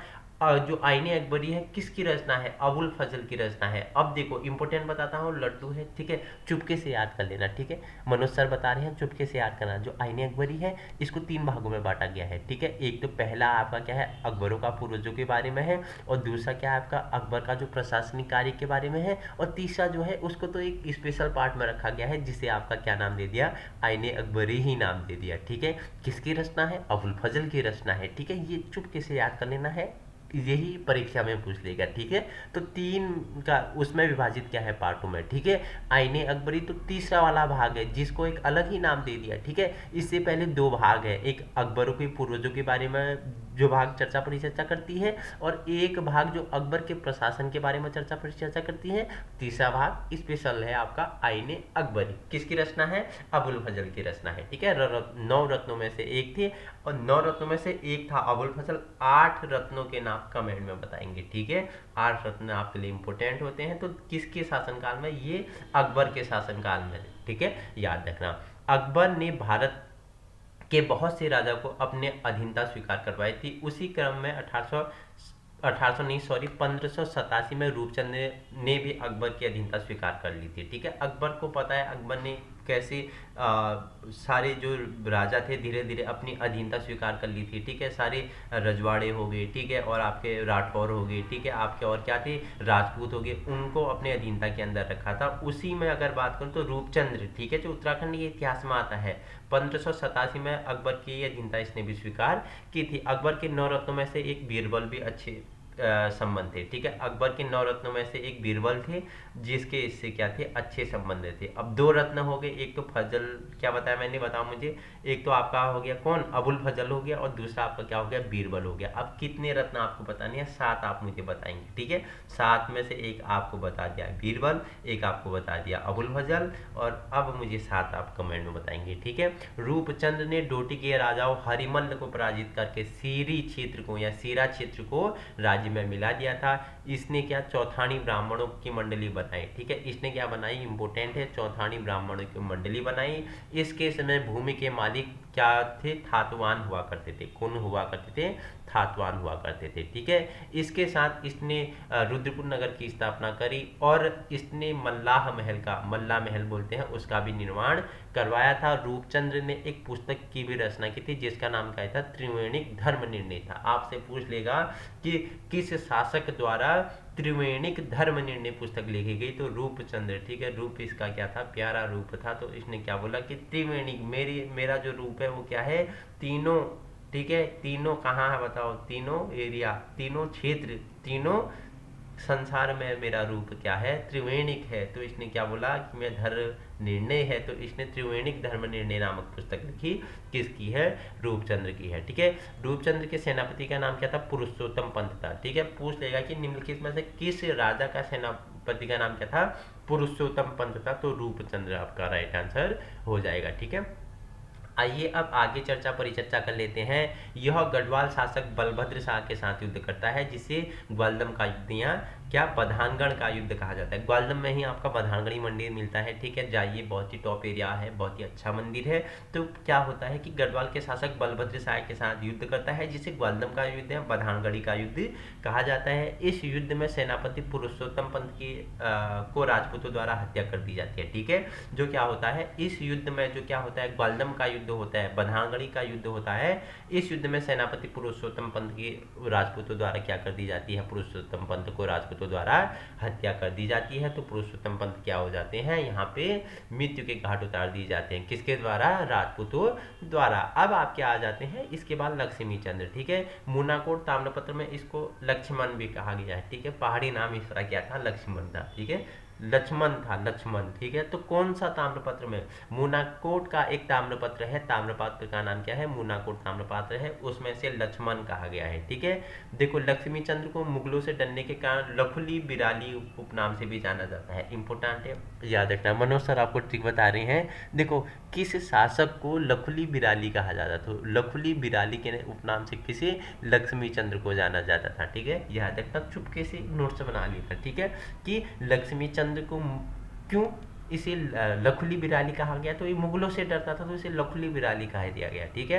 तो एक प्रकार की बेइज्जती कहो या एक प्रकार की तारीफ कहो, ये तो आप डिपेंड करिए, आप पे डिपेंड करता है कि आप क्या समझो। मुगलों से डरता था ये है, तो इसे क्या बोल दिया? ये तो लखुरी बिराली है, ठीक है, लखुरी बिराली है। जैसे आजकल तुम डरते हो तो तुम्हें क्या, ये तो भीगी बिल्ली है, ठीक है, ये तो क्या है, भीगी बिल्ली है। वैसे लक्ष्मी चंद क्या बोल दिया? लखुली बिराली बोल दिया, ठीक है। प्यार से समझना है, कोई लोड नहीं लेना है, कहानी बनानी है और क्या करना है, एक ज्ञान का निर्माण। ऐसे नहीं, डिप्रेशन में तो पढ़ना ही नहीं है, रटना तो है ही नहीं। अब सारी चिंतन कि आप चीज़ों को कितना कनेक्ट कर सकूं, ठीक है, चीज़ों के बारे में कितना अधिक सोच सकते हो, उसके बारे में चर्चा परिचर्चा। हमारा उद्देश्य कोई रटवाना नहीं है, बस कहानी के माध्यम से आप में ज्ञान का निर्माण करना है, ठीक है। आप अपने मस्तिष्क का क्या अपसारी चिंतन कैसे कर सकते हो, ठीक है, एक चीज़ के बारे में 100 तरीके से कैसे सोच सकते हो, तो उसी के बारे में चर्चाएं परिचर्चा चल रही है, ठीक है। देखो, परीक्षा की दृष्टि से, नंबरों की दृष्टि से पढ़ोगे ना तो जिंदगी के रेस में दौड़ते रह जाओगे, ठीक है। जिस दिन अगर आपने एक ज्ञान निर्माण की दृष्टि से पढ़ना स्टार्ट कर दोगे, प्रारंभ कर दोगे, उस दिन आपका रिजल्ट क्या आ जाएगा, अच्छा आपको दिखेगा, ठीक है। हर दिन आपको बेहतर बनना है। बेहतर कैसे बनना है? जब प्यार से समझोगे। इंटरेस्ट आना चाहिए ना किसी चीज़ में, किसी के द्वारा जबरदस्ती थोपना। आप देखो, मेरी वीडियो आपको पसंद आ रही है तो क्लास में बने रहे, नहीं आ रही तो कोई थोप थोड़ी रहा है। यूट्यूब में एक से एक पढ़ाने वाले हैं आपको, ठीक है, अच्छे से अच्छे यूट्यूबर अवेलेबल हैं, तो आप वहाँ जा सकते हो, ठीक है, जहाँ से आपको अच्छा समझ में आए, ठीक है। अपना टाइम वहीं दीजिए जहाँ आपको कुछ समझ में आ रहा हो, ठीक है। अपना, अन्यथा अगर समझ नहीं आ रहा है तो अपना टाइम यहाँ बर्बाद मत कीजिए, ठीक है। समझ आ रहा है तो बने रहिए, नोट्स बनाइए और एक बार 1.5 की स्पीड में लगा के देखिए। पहले आराम से समझ लीजिए, उसके बाद 1.5 के स्पीड में लगा के देखिए, तो ठीक है। तो आइए आगे चर्चा परिचर्चा करते हैं। तो मुगलों से डरता था तो कौन, आपका बताओ मुझे, कौन सा राजा मुगलों से डरता था? लक्ष्मी चंद्र डरता था, जिसके कारण से क्या बोल दिया? लखुली बिराली कहा गया। तो आज देखो 26 जनवरी है, 26 जनवरी है, आपके लिए एक महत्वपूर्ण दिवस है। उसी के लिए महामैराथन क्लास लाया हूँ, उत्तराखंड का इतिहास। 2 भाग तो पढ़ चुके हैं, तीसरा भाग मैंने सोचा क्यों ना महामैराथन बना लिया जाए, ठीक है। आप लोग जितना प्यार दोगे, साथ दोगे, जितना सेशन को शेयर करोगे, लाइक करोगे, सब्सक्राइब करोगे, साथियों में इसे क्या करोगे, साझा करोगे, तो वो हमको फ्यूल देता है, ठीक है। वही फ्यूल आपके लिए क्या करता है, एक ऐसे ही अच्छा क्या करता है, ज्ञान का निर्माण करता है और आपके लिए अच्छा मेटा लाने के लिए प्रेरित करता है, ठीक है। आप हमारे लिए, हम आपके लिए, ठीक है। बस आपको क्या करना है, संघर्ष करना है हमारे साथ मिलकर, ठीक है। मार्गदर्शन हम करेंगे, मार्गदर्शन मेरा रहेगा, संघर्ष आपका रहेगा, ठीक है। तो यहाँ तक आपको समझ में आ गया है, ठीक है। अब आगे चर्चा परिचर्चा कर लेते हैं, ठीक है। जो लक्ष्मी चंद था, इसका सेनापति का नाम क्या था? गैंडा सिंह था, ठीक है। अब बोल मत देना गैंडा सिंह करके, बोलेगा मेरे छात्र से आओ ऊपर मिलो मुझे, ठीक है, ऊपर देख लूंगा तो मैं गैंडा बनाऊंगा तुम्हें, ठीक है। तो चुपके से, किसके सेनापति का नाम था? गैंडा सिंह। तो चुपके से बोला लक्ष्मी चंद्र, नहीं तो ऊपर सुनेगा गैंडा सिंह तो वहीं पकड़ेगा आपको, ठीक है। तो जो किसका, लक्ष्मी चंद्र का सेनापति था गैंडा सिंह, उसका नाम था, ठीक है, गैंडा सिंह उसका नाम था। लक्ष्मी चंद्र ने गढ़वाल पर 7 बार आक्रमण किया। कितने बार? 7 बार इसने आक्रमण कर लिया, ठीक है। लक्ष्मी चंद्र का आप देखो यार, जब सेनापति उसका गैंडा सिंह है तो उसने कितने बार गढ़वाल पे, गैंडे की मदद से, गैंडा सिंह की मदद से उसने 7 बार गढ़वाल पे क्या कर लिया, आक्रमण कर लिया। लेकिन हर बार वह असफल रहा है, ठीक है। गैंडा लास्ट में क्या हो जाता था, भाग जाता था। लक्ष्मी चंद्र क्या हो जाता था, हर बार असफल हो जाता था, ठीक है। गैंडा सिंह क्या बोलते थे, महाराज मैं हूँ जब पीछे, तो चलो युद्ध करेंगे गढ़वाल, तो जाते थे, हर बार हार के आ जाता था। गैंडा सिंह दुम लगा के उड़ जाता था और लक्ष्मी चंद्र फंस जाता था। तो जितने भी 7 बार अगर बात करूं इनका, क्या गढ़वाल क्षेत्र में आक्रमण हुआ, हर बार लक्ष्मी चंद्र क्या हो जाता है, असफल होता है। लेकिन अंत में 8वीं बार यह सफल हुआ, ठीक है। लेकिन जब अंतिम में उसने गैंडा सिंह को पकड़ा और बोला हर बार मुझे धोखा दे देता है, ठीक है। 8वीं बार जब उसने 7वीं बार पकड़ा तो गैंडा सिंह ने बोला महाराज इस बार मैं आपके साथ रहूंगा, आपके आगे रहूंगा, ठीक है। तो उस बार 8वीं बार जब ये युद्ध करते हैं तो इन्हें सफलता मिल जाती है। और 8वें आक्रमण इसने गढ़वाल के सेनापति किसे, खतर सिंह को, ठीक है, खतर सिंह को मार गिराया, ठीक है। अब लक्ष्मी चंद ने टोटल 8 बार युद्ध किया गढ़वाल पे, ठीक है। कितनी बार? 8 बार। 7 बार तो असफल रहा, पहला युद्ध किया असफल रहा, दूसरा असफल रहा, तीसरा युद्ध में असफल रहा, चौथा युद्ध क्या असफल रहा, पांचवा असफल रहा, छठा असफल रहा, सातवां असफल रहा, लेकिन जब आठवां युद्ध करता है तो विजय हो जाता है और जो गढ़वाल का सेनापति खड़क सिंह था उसे क्या कर देता है, मार देता है। ठीक है, इतनी बार असफल होने के बाद अंत में सफल होने की खुशी से इसने अपनी विजय के प्रतीक में खतुड़वा त्योहार मनाया था। ठीक है, देखो जो 7 बार असफल हुआ, 8वीं बार में सफल हुआ और इसी खुशी में इसने खतुड़वा त्योहार मनाया जो खड़क सिंह को पराजित करने की खुशी में था। ठीक है, खड़क सिंह को पराजित करने की खुशी में यह खतुड़वा त्योहार मनाता है। देखो अब मैंने हर बार आपको बोलता हूं कि असफलता में ही क्या है, सफलता है। जब क्या ये कौन, मैंने बताया आपको, जब बार बार कौन, लक्ष्मी चंद जब बार बार युद्ध करता है गढ़वाल पे, 7 बार जब हार जाता है तो फिर भी तो युद्ध करता है ना, 8वीं बार से सफलता मिलती है। ठीक है, सफलता मिलती है तो उसके जीत के उपलक्ष्य में वह क्या करता है, खतुड़वा त्योहार मनाता है। ठीक है, वर्तमान समय में कुमाऊं क्षेत्र में खतुड़वा त्योहार को पशुओं के त्योहार के रूप में जाना जाता है। ठीक है, वर्तमान समय में किसे, पशुओं के त्योहार के रूप में खतुड़वा त्योहार को जाना जाता है। आप बोलते हो ना कि भाग खतुड़वा भाग है, भाग खतुड़वा भाग। तो जब खड़क सिंह को मारता है, गढ़वाल राजा के सेनापति खड़क सिंह को मारता है कौन, लक्ष्मी चंद्र, तो उसी खुशी में एक खतुड़वा त्योहार मनाता है और वर्तमान समय में पशुओं का त्योहार के रूप में मनाया जाता है। ठीक है, लक्ष्मी चंद ने न्याय व्यवस्था को अच्छा बनाने के लिए 2 कचहरियों का निर्माण करवाया था। ठीक है, इंपोर्टेंट है, स्टार लगा लेना है। ठीक है, लक्ष्मी चंद ने देखो न्याय व्यवस्था को अच्छी, सुदृढ़ या मजबूत बनाने के लिए 2 कचहरियों का निर्माण करवाया था। ठीक है, पहली कचहरी का नाम था, क्यों था, न्योवाली था। ठीक है, न्योवाली था। दूसरा कचहरी का नाम क्या था, बिष्टावली था। ठीक है, न्योवाली और बिष्टावली कचहरियों का निर्माण किसने करवाया था, लक्ष्मी चंद ने करवाया था। ठीक है, न्योवाली क्या है, एक कचहरी है, बिष्टावली क्या है, एक कचहरी है। प्रश्न किसी भी प्रकार आपसे बन सकता है। ठीक है, तो किसके द्वारा 2 कचहरियों का निर्माण करवाया गया था, तो लक्ष्मी चंद के द्वारा। ठीक है, न्योवाली कचहरी का कार्य जनता को न्याय दिलाने के लिए था, जबकि बिष्टावली कचहरी का पूर्ण रूप से सैन्य मामलों को संभालती थी। देखो अब जब दोनों कचहरियों का निर्माण करवाया गया तो जो क्या था, न्योवाली था उसमें तो जनता को न्याय मिलता था। ठीक है, और जो बिष्टावली था वो क्या था, सैन्य मामलों को संभालती थी। ठीक है, दोनों अलग अलग थी।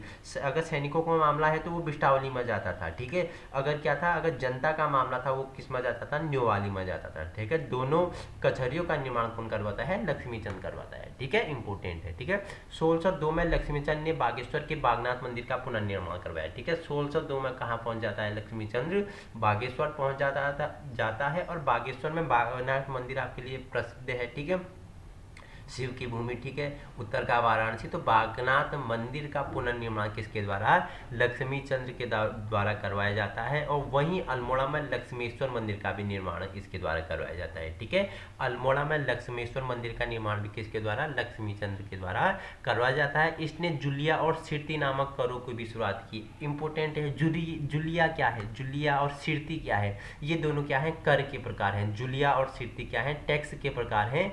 इनकी शुरुआत किसके द्वारा की गई, तो लक्ष्मी चंद्र के द्वारा। इंपोर्टेंट है, स्टार लगा लेना, जो मैं बता रहा हूँ कि स्टार लगाना वो इंपोर्टेंट है। ठीक है, पूछ लेगा कि जुलिया क्या है या सिरती क्या है, या जुलिया और सिरती नामक करों की शुरुआत किसके द्वारा की गई, तो लक्ष्मी चंद्र के द्वारा करवाई गई थी। ठीक है, लक्ष्मी चंद्र का एक बड़ा भाई था जिसका नाम क्या था, शक्ति गोसाई था। ठीक है, लक्ष्मी चंद्र का बड़ा भाई का नाम क्या था, शक्ति गोसाई था और वह जन्म से ही अंधा था। वह क्या था, जन्म से ही अंधा था। इस कारण से शक्ति गोसाई को कुमाऊं का धृतराष्ट्र कहा जाता है। इंपोर्टेंट है। ठीक है साथियों, इंपोर्टेंट है। देखो मैटर बहुत अच्छा है आपके लिए, बस आपको जुड़ना है, ध्यान से सुनना है और जो बोलो इंपोर्टेंट है उसका नोट्स बना लेना है। ठीक है, देखो लक्ष्मी चंद्र का एक बड़ा भाई था, जन्म से ही क्या था, अंधा था, देख नहीं सकता था, आंखों की रोशनी क्या थी, गुम थी नहीं, देख नहीं सकता था। ठीक है, इस कारण शक्ति गोसाई को क्या, कुमाऊं का धृतराष्ट्र किसे कहा गया है, तो किसे कहा गया है, तो शक्ति गोसाई को कहा गया। देखो मेरा अगर मकसद होता मैं एक लाइन वाली वीडियो आपको बता देता, लेकिन उससे आपकी क्या जो अपसारी चिंतन है ना वो आप सोच नहीं सकते थे। तो आपको इतना ही पता चलता कि जो कुमाऊं का धृतराष्ट्र है उसे शक्ति गोसाई है। ठीक है, लेकिन क्यों है, अब आपको फैक्ट भी पता है, उसके बारे में आप जानते हैं, आप उसके बारे में व्याख्या कर सकते हो, आप प्री के साथ मेंस भी तैयार कर सकते हो। क्यों, क्योंकि जो धृतराष्ट्र था वो बचपन से ही क्या था, जो शक्ति गोसाई था वो बचपन से ही क्या था, अंधा था, जिसे कुमाऊं का क्या कहा गया, धृतराष्ट्र कहा गया, लक्ष्मी चंद्र का क्या था, बड़ा भाई था। लक्ष्मी चंद्र वाला सेशन आपके लिए इंपोर्टेंट होगा, स्टार लगा लेना, ठीक है। उसके बाद आता है आपका दिलीप चंद्र, ठीक है। दिलीप चंद्र के बारे में परिचर्चा कर लेते हैं। लक्ष्मी चंद्र का उत्तराधिकारी दिलीप चंद्र बनता है, वह अगला राजा बनता है, ठीक है। उसका लक्ष्मी चंद्र का उत्तराधिकारी कौन होता है, दिलीप चंद्र होता है, और अगला राजा बनता है, अपने राज्य को संभालता है। इसकी मृत्यु की बात करूं तो क्षय रोग, किसे बोलते हैं, फेफड़ों की बीमारी के कारण क्या हो जाती है, दिलीप चंद्र की मृत्यु हो जाती है, ठीक है। वह कौन सा राजा था जिसकी मृत्यु क्षय रोग के कारण होती है, फेफड़ों की बीमारी के कारण होती है। तो दिलीप चंद्र की मृत्यु कौन से बीमारी के कारण, क्षय रोग, जिसे फेफड़ों की बीमारी भी कहा जाता है। दिलीप चंद्र के बाद आते हैं विजय चंद्र, ठीक है। इसके साथ बहुत ही अन्याय होता है। अब अन्याय क्या होते हैं, चलो आइए जान लेते हैं। त्रिमल चंद्र ने किसके, सुखराम कार्की की मदद से विजय चंद्र को मरवा दिया था। अब देखो किसने, जो त्रिमल चंद्र था उसने क्या किया, सुखराम कार्की की मदद से विजय चंद्र को मरवा दिया था, ठीक है। इसका मर्डर करवा दिया था। अगर आज के संक्षेप में दूं तो इसका क्या कर दिया था, पैसे दिए, कितने खोका देगा, 100 खोका दूंगा, तो क्या करना, बोला कि विजय चंद्र को मरवा देना, ठीक है। त्रिमल चंद्र क्या बोला कि मैं, सुखराम कार्की इधर आना, जी हुजूर क्या काम है, मैं तुझे 5 खोके दूंगा, तुमने क्या करना है, विजय चंद्र को मार देना है, उसका मर्डर कर देना है, ठीक है। सुखराम कार्की ने लिए क्या, 5 खोके और मार दिया किसे, विजय चंद्र को, ठीक है।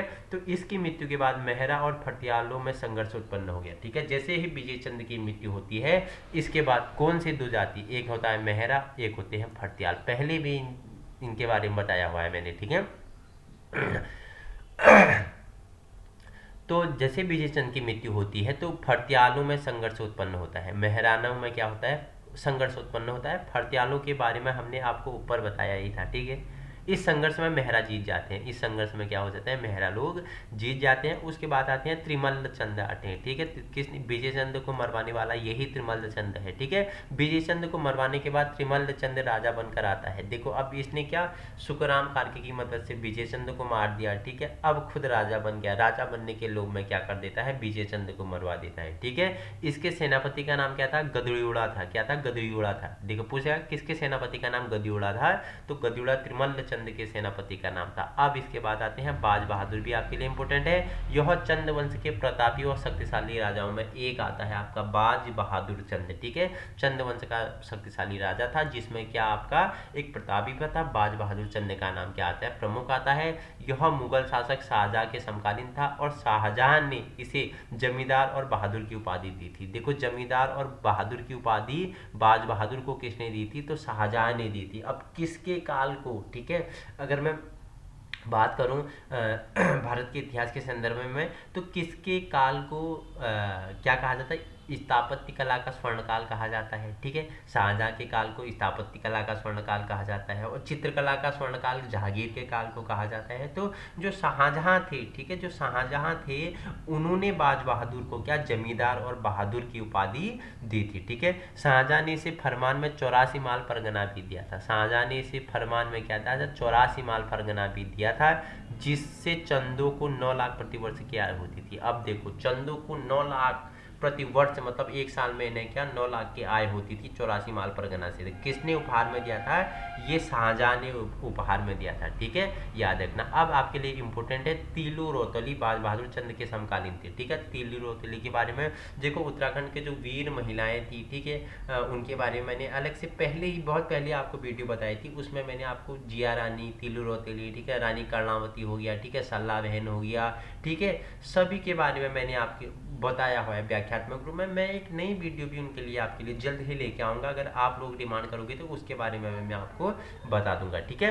तीलू रौतेली बाज बहादुर चंद्र के समकालीन थी। तीलू रौतेली एक वीर गढ़वाली राजपूत वीरांगना थी, ठीक है, जिन्होंने 20 वर्ष की आयु तक 7 युद्ध लड़े। उन्हें गढ़वाल के इतिहास में गढ़वाल की लक्ष्मीबाई कहा जाता है, ठीक है। लक्ष्मीबाई तो आप जानते हो, ठीक है, झांसी की रानी लक्ष्मीबाई। तो गढ़वाल के इतिहास में किसी तीलू रौतेली को क्या कहा जाता है, लक्ष्मीबाई कहा जाता है, और गढ़वाल की झांसी की रानी कहकर संबोधित किया जाता है। गढ़वाल की झांसी की रानी कहकर संबोधित किया जाता है, किसे, तीलू रौतेली को। झांसी रानी अपने में एक महत्वपूर्ण क्या है, एक वीरांगना महिला है, ठीक है। बात करूं झांसी की रानी की, ठीक है, बात करूं तीलू रौतेली की, बात करूं जिया रानी की, बात करूं सल्ला बहन की, बात करूं बछेंद्री पाल की बात करूं, आपके क्या प्रतिभा सिंह पाटिल की बात करूं, आपके श्रीमती इंदिरा गांधी जी की बात करूं, आपकी किसकी आप अभी श्रीमती द्रौपदी मुर्मू जी की और बात करूं, तो ये कुछ क्या है आपकी प्रेरणाओं के स्रोत हैं। ठीक है, तो ये क्या है आपकी प्रेरणाओं के स्रोत हैं। तो तीलू रौतेली क्या थी, एक वीरांगना महिला थी, 20 वर्ष की आयु में ने 7 युद्ध लड़े थे।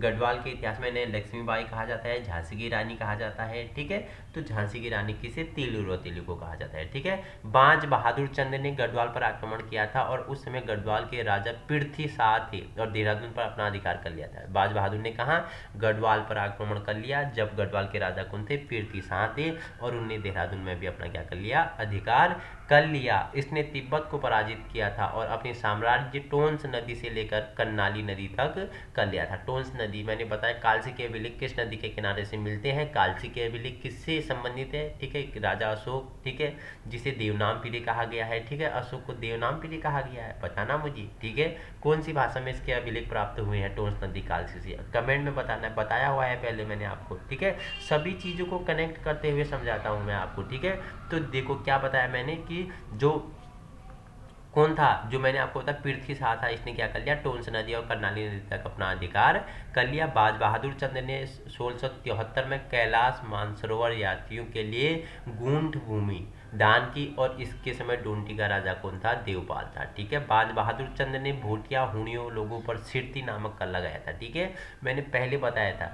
ठीक है, सिरती और जुलिया कर किससे संबंधित थे, कमेंट में बताएंगे। ठीक है, तो बाज बहादुर चंद ने भोटिया और हुणियों और पर क्या, जो भोटियां जाति हैं और हुणियां हैं, इन पे सिरती नामक कर लगा दिया था। ठीक है, पिथौरागढ़ के थल क्षेत्र में इसने एक हथिया दीवार का निर्माण करवाया जो एलोरा की कैलाश गुफाओं के समान है। ठीक है, चाहे बात करूं एलोरा, चाहे बात करूं अजंता, चाहे बात करूं आपकी बावरी गुफा, चाहे बात करूं भीमबेटका, चाहे बात करूं आपकी क्या एलिफेंटा एलोरा, ये सब आपके लिए इंपॉर्टेंट है। कभी देखिए इनकी शैली, इनकी बनावट क्यों इंपॉर्टेंट है। ठीक है, आप क्रोम, आपके पास मोबाइल में क्रोम ब्राउजर है, आप सर्च करना भीमबेटका की गुफाएं, एलोरा की गुफाएं, ठीक है, अजंता की गुफाएं। ठीक है, तो ये क्यों महत्वपूर्ण है, जब आप सर्च करोगे इनके बारे में, चित्र देखोगे, भीमबेटका के शैलाश्रय आप देखोगे कि आज से करोड़ों हजारों वर्ष पहले जो वहाँ चित्र बने थे वो आज भी स्पष्ट रूप में दिखाई देते हैं। उनमें किन रंगों का प्रयोग हुआ था, बताया था। उस समय रंग तो नहीं थे, आज के जितनी तकनीकी विकसित तो नहीं थी,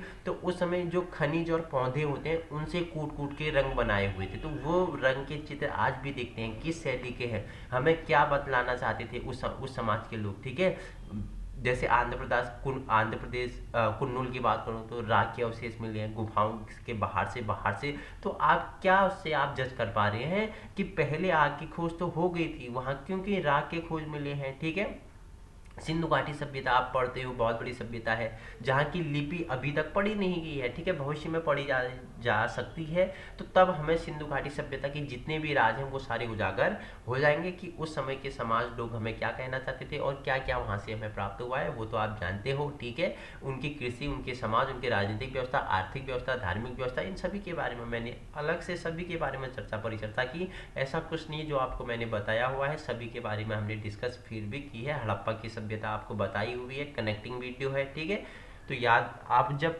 जाओगे प्लेलिस्ट में जाओगे पढ़ोगे तभी आपको पता चलेगा। ठीक है, तो आइए, इसने घोड़ाखाल में गोलू देवता मंदिर का निर्माण भी करवाया था। इसके साथ ही इसने भीमताल में भीमेश्वर महादेव मंदिर का भी क्या करवाया था, निर्माण करवाया था। किसने, बाज बहादुर चंद ने। ठीक है, बाज बहादुर चंद ने बाजपुर नगर उधम सिंह नगर का भी क्या करवाया था, निर्माण करवाया था, जो तराई क्षेत्रों के अंतर्गत आता था। ठीक है, अब आते हैं उद्योग चंद्र के बारे में। बाज बहादुर चंद्र भी आपके लिए इंपॉर्टेंट है। अब जानते हैं उद्योग चंद्र जी के बारे में। ठीक है, इसके सेनापति का नाम शिरोमणि जोशी था। इसके समय डोटी का राजा देवपाल था। ठीक है, किसके सेनापति का नाम शिरोमणि जोशी था, तो किसके जो, तो उद्योग चंद्र का सेनापति का नाम क्या था, शिरोमणि जोशी था, जो उस समय डोटी का राजा कौन था, देवपाल था। इसने गढ़वाल और डोटी के राजाओं को एक साथ परास्त किया था। देखो, एक साथ परास्त कर दिया इसने, क्या, गढ़वाल और डोटी के राजाओं ने। किसने, तो मैंने बताया उद्योग चंद्र ने। ठीक है, देखो, खैरागढ़ में डोटी के राजाओं और उद्योग चंद्र में संधि हुई थी और इस संधि में डोटी के राजाओं को चंदों को कर देने का फैसला हुआ। गढ़वाल और डोटी के राजाओं के ऊपर अपनी विजय के प्रतीकों में इसने अल्मोड़ा में त्रिपुरी सुंदरी मंदिर, उद्योग चंदेश्वर पवित्रेश्वर मंदिर का क्या करवाया था, निर्माण करवाया था। वहीं तल्ला महल में रंग महल का निर्माण करवाया उद्योग चंद्र ने। इसने तराई क्षेत्र में आमों के बगीचे लगाए, किसने, उद्योग चंद्र ने। अच्छा, अब समझ में आया, उद्योग से उद्यान क्यों पड़ गया उद्योग, तो इसने तराई क्षेत्र में आमों के बगीचे लगाए। ठीक है, तो इसके बाद ज्ञानचंद्र शासक बनता है। ठीक है, कौन बनता है, ज्ञानचंद्र शासक बनता है। इससे जुड़ी कोई महत्वपूर्ण घटना नहीं है जो मैं आपके बारे में डिस्कस कर सकूं। ठीक है, तो आपके लिए इंपोर्टेंट जगत चंद के बारे में एक दो फैक्ट है, इनके बारे में जान लेता हूं। इसने गढ़वाल पर आक्रमण किया और श्रीनगर पर कब्जा कर लिया, किसने, जगत शाह ने। ठीक है, हालांकि बाद में गढ़वाली राजा प्रदीप शाह को इसको वापस जीत लिया। इसने बाद में क्या, गढ़वाली राजा प्रदीप शाह ने क्या कर लिया, श्रीनगर को वापस ले लिया। ठीक है, नेक्स्ट आपके आते हैं देवी चंद्र। ठीक है, इसने मुरादाबाद को लूटा था। मुरादाबाद को किसने लूटा था, देवी चंद्र ने लूटा था और मुगल साम्राज्य के कुछ क्षेत्रों पर कब्जा कर लिया। ठीक है, मुगल साम्राज्य के कुछ क्षेत्रों पर किसने, देवी चंद्र ने कब्जा कर लिया था और मुरादाबाद को भी इसने लूटा था। देवी चंद्र ने अफगान के दाऊद खां को कुमाऊं का जनरल बनाया था। अब देखो किसने, ठीक है, किसने अफगान के दाऊद खां को कुमाऊं का जनरल बनवाया था, किसने, तो देवी चंद क्या ले गया, अफगान से दाऊद खां को पकड़ के लेके आया और कुमाऊं का इसको क्या कर लिया, जनरल नियुक्त कर लिया। ठीक है, देवी चंद के बाद अजीत चंद शासक बनता है। इससे जुड़ी कोई मुख्य घटना इतिहास में नहीं है। देवी चंद के बाद अजीत चंद बनता है, तो आपके लिए इंपोर्टेंट नहीं है, तो संलग्न नहीं किया हुआ है। ठीक है, कल्याण चंद्र आपके लिए चतुर्थ आते हैं, तो आइए जानते हैं कल्याण चंद्र चतुर्थ के बारे में। ठीक है, इसने रोहिल्ला जाति को पराजित किया था। ठीक है, कल्याण चंद्र ने रोहिल्ला जाति को पराजित किया था। इसके काल में प्रसिद्ध कवि शिव ने कल्याण चंद्रोदयम की रचना की थी। देखो, इसके काल में प्रसिद्ध कवि शिव थे, उन्होंने कौन सी रचना, कल्याण चंद्रोदयम की रचना किसने, शिव ने की थी। ठीक है, किसके कार्यकाल में, तो किसके कार्यकाल में की थी, तो कल्याण चंद्र चतुर्थ के कार्यकाल में की थी, जिसने रोहिल्ला जाति को पराजित किया था। ठीक है, अब आपके लिए दीपचंद्र इंपोर्टेंट हो जाता है। ठीक है, दीपचंद्र के बारे में जान लेते हैं। इसने गढ़वाल राजा प्रतीप शाह को हराया था। गढ़वाल के राजा प्रतीप शाह को किसने, दीपचंद्र ने हरवाया था। ठीक है, 1760 में उद्योग चंद्र द्वारा निर्माण करवाया गया पर्वतेश्वर मंदिर का नाम बदलकर इसने क्या कर दिया, दीपचंदेश्वर मंदिर रख दिया। ठीक है, जो उद्योग चंद्र ने मंदिर बनवाया था उसका नाम था पर्वतेश्वर मंदिर था, तो इसने क्या कर दिया, दीपचंद ने क्या, पर्वतेश्वर नंबर अपना नाम लगेगा। ठीक है, अपना नाम इसने क्या कर दिया, दीपचंदेश्वर कर दिया। ठीक है, ब्रिटिश शासन के दौरान जॉर्ज विलियम टेन के द्वारा नंदा देवी मूर्ति को उद्योग चंद्र द्वारा निर्माण करवाया गया। उद्योग चंद्रेश्वर मंदिर को स्थानांतरित किया गया, जिसके बाद इस मंदिर को नंदा देवी मंदिर कहा जाने लगा। ठीक है, इस मंदिर को क्या कहा जाने लगा, नंदा देवी मंदिर कहा जाने लगा। इसके दीवान का नाम हर्षदेव जोशी था। इसके दीवान का नाम क्या था, हर्षदेव जोशी था।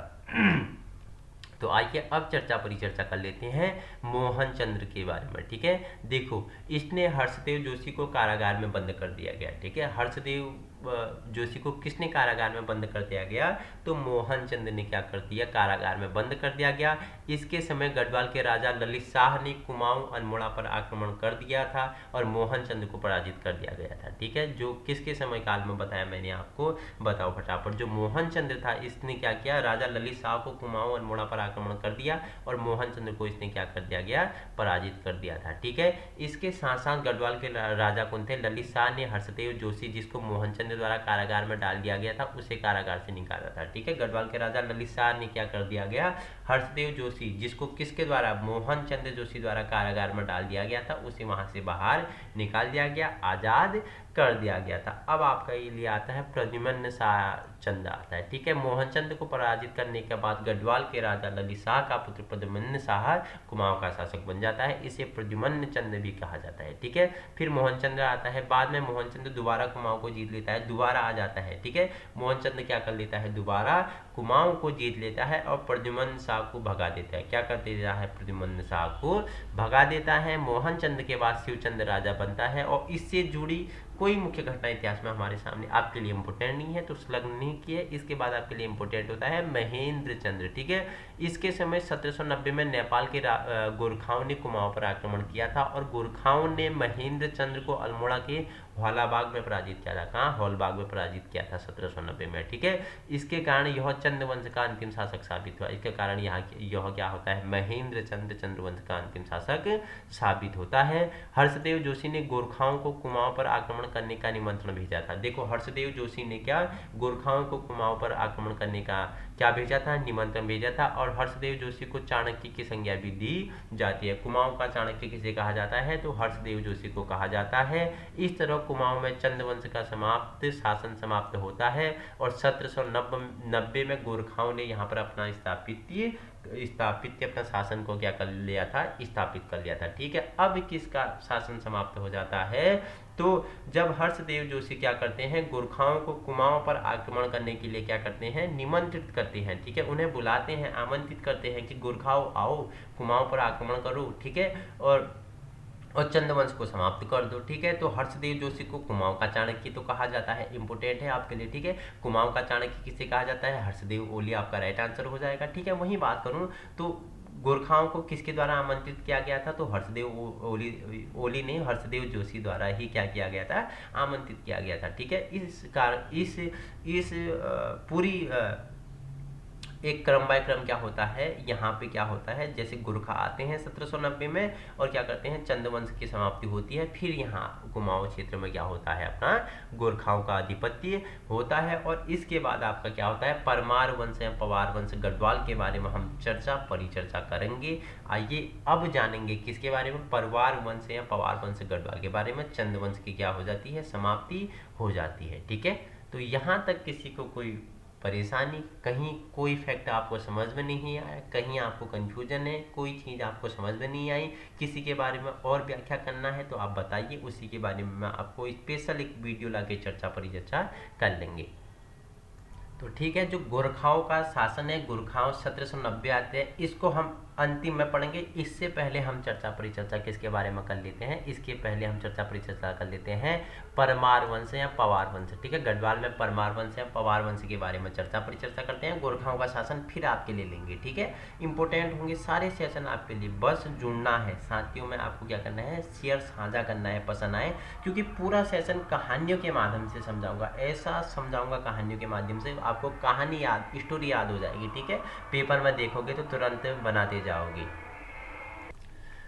तो आइए अब हम परिचर्चा कर लेते हैं परमार वंश, गढ़वाल में परवार वंश या पवार वंश के बारे में। ठीक है, अगर बात करें पवार वंश की स्थापना गढ़वाल में कनकपाल द्वारा 888 ईस्वी के आसपास की गई थी। कब, गढ़वाल में परवार या पवार वंश की स्थापना कब, 888 ईस्वी में के आसपास की गई थी। लेकिन इतिहासकारों का अलग अलग मतभेद है, कुछ इतिहासकार 688 से भी बताते हैं और कुछ इतिहासकार 888 बताते हैं। आइए परिचर्चा कर लेते हैं इसके बारे में भी। ठीक है, बाकी जो ऑप्शन में है वो आपको लगाना है। ठीक है, परमार वंश के संस्थापक को लेकर इतिहासकारों के अलग अलग मत हैं। ठीक है, जो परमार वंश है, पवार वंश है, इसकी स्थापना को लेकर, इसकी स्थापना कब हुई, इसके संस्थापक के बारे में इतिहासकारों के क्या है, अलग अलग मतभेद हैं। कुछ इतिहासकारों ने कुछ अलग बताया है, कुछ ने कुछ अलग बताया है। कुछ इतिहासकारों के अनुसार कनकपाल परमार वंश का संस्थापक है और कुछ इतिहासकारों के अनुसार अजय पाल परमार वंश का शासक है। अब दो फैक्ट आपके बन गए यहाँ पे। ठीक है,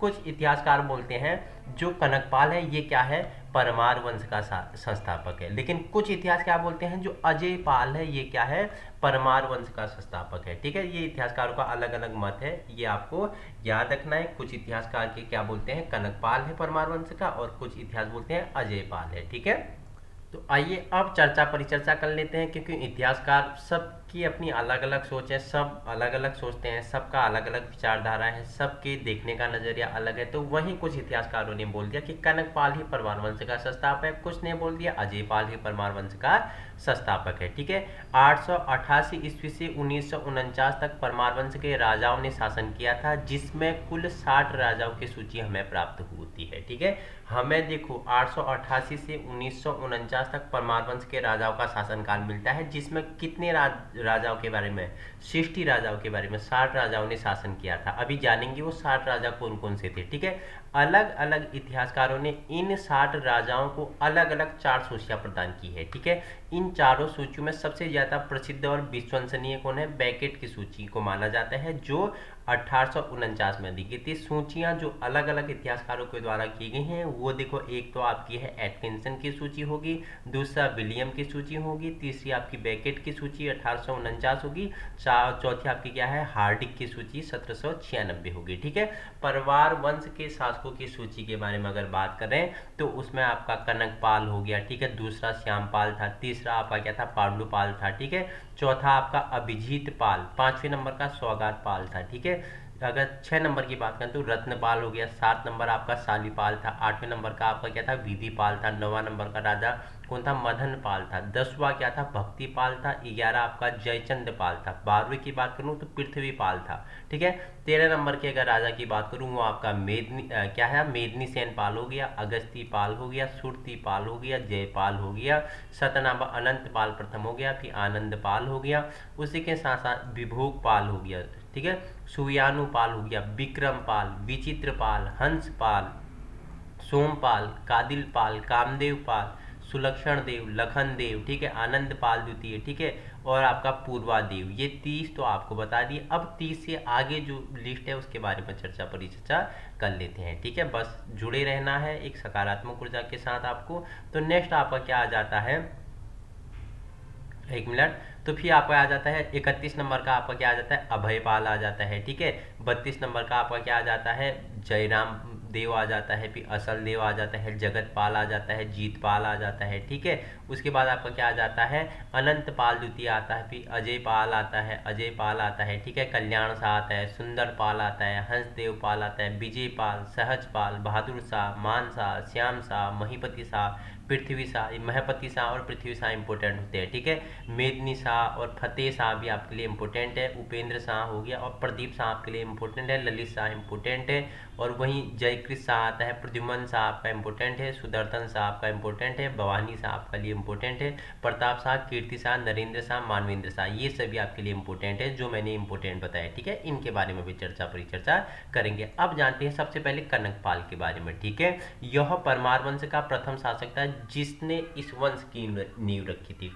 कोई इतिहासकार तो बोलते हैं अजय पाल और कोई इतिहासकार बोलते हैं कनकपाल। तो पहले हम कनकपाल के बारे में पढ़ लेते हैं। ठीक है, तो यह परमार वंश का प्रथम शासक था जिसने इस वंश की नींव रखी थी। यह मालवा क्षेत्र के राजा थे जो 887 ईस्वी के आसपास बद्रीनाथ धाम घूमने आए थे और उत्तराखंड आए। यहाँ उनकी भेंट क्या, चांदपुरगढ़ जो चमोली में है वहाँ के राजा भानु प्रताप से हुई थी। ठीक है, पहले ही बता दिया था, राजा भानु प्रताप का कोई पुत्र नहीं था, उसने सिर्फ एक पुत्री थी और अपनी पुत्री का विवाह इससे कर देता है, कनकपाल से, और यहाँ परमार वंश की स्थापना होती है। राजा कनकपाल के संबंध से हमें कोई स्रोत जानकारी प्राप्त नहीं होती है। जैसे लक्ष्मण देव जो परमार वंश के 28वें राजा थे, उनकी टिहरी क्षेत्र में ताम्र मुद्राएं प्राप्त हुई। ठीक है, जो लक्ष्मण देव थे वो परमार वंश के कौन से नंबर, 28वें नंबर के राजा थे, उनके हमें कहाँ, टिहरी क्षेत्र से ताम्र मुद्राएं प्राप्त हुई है। ठीक है, अनंत पाल जो परमार वंश के 29वें राजा थे, उनसे हमें क्या, धारशिला ग्राम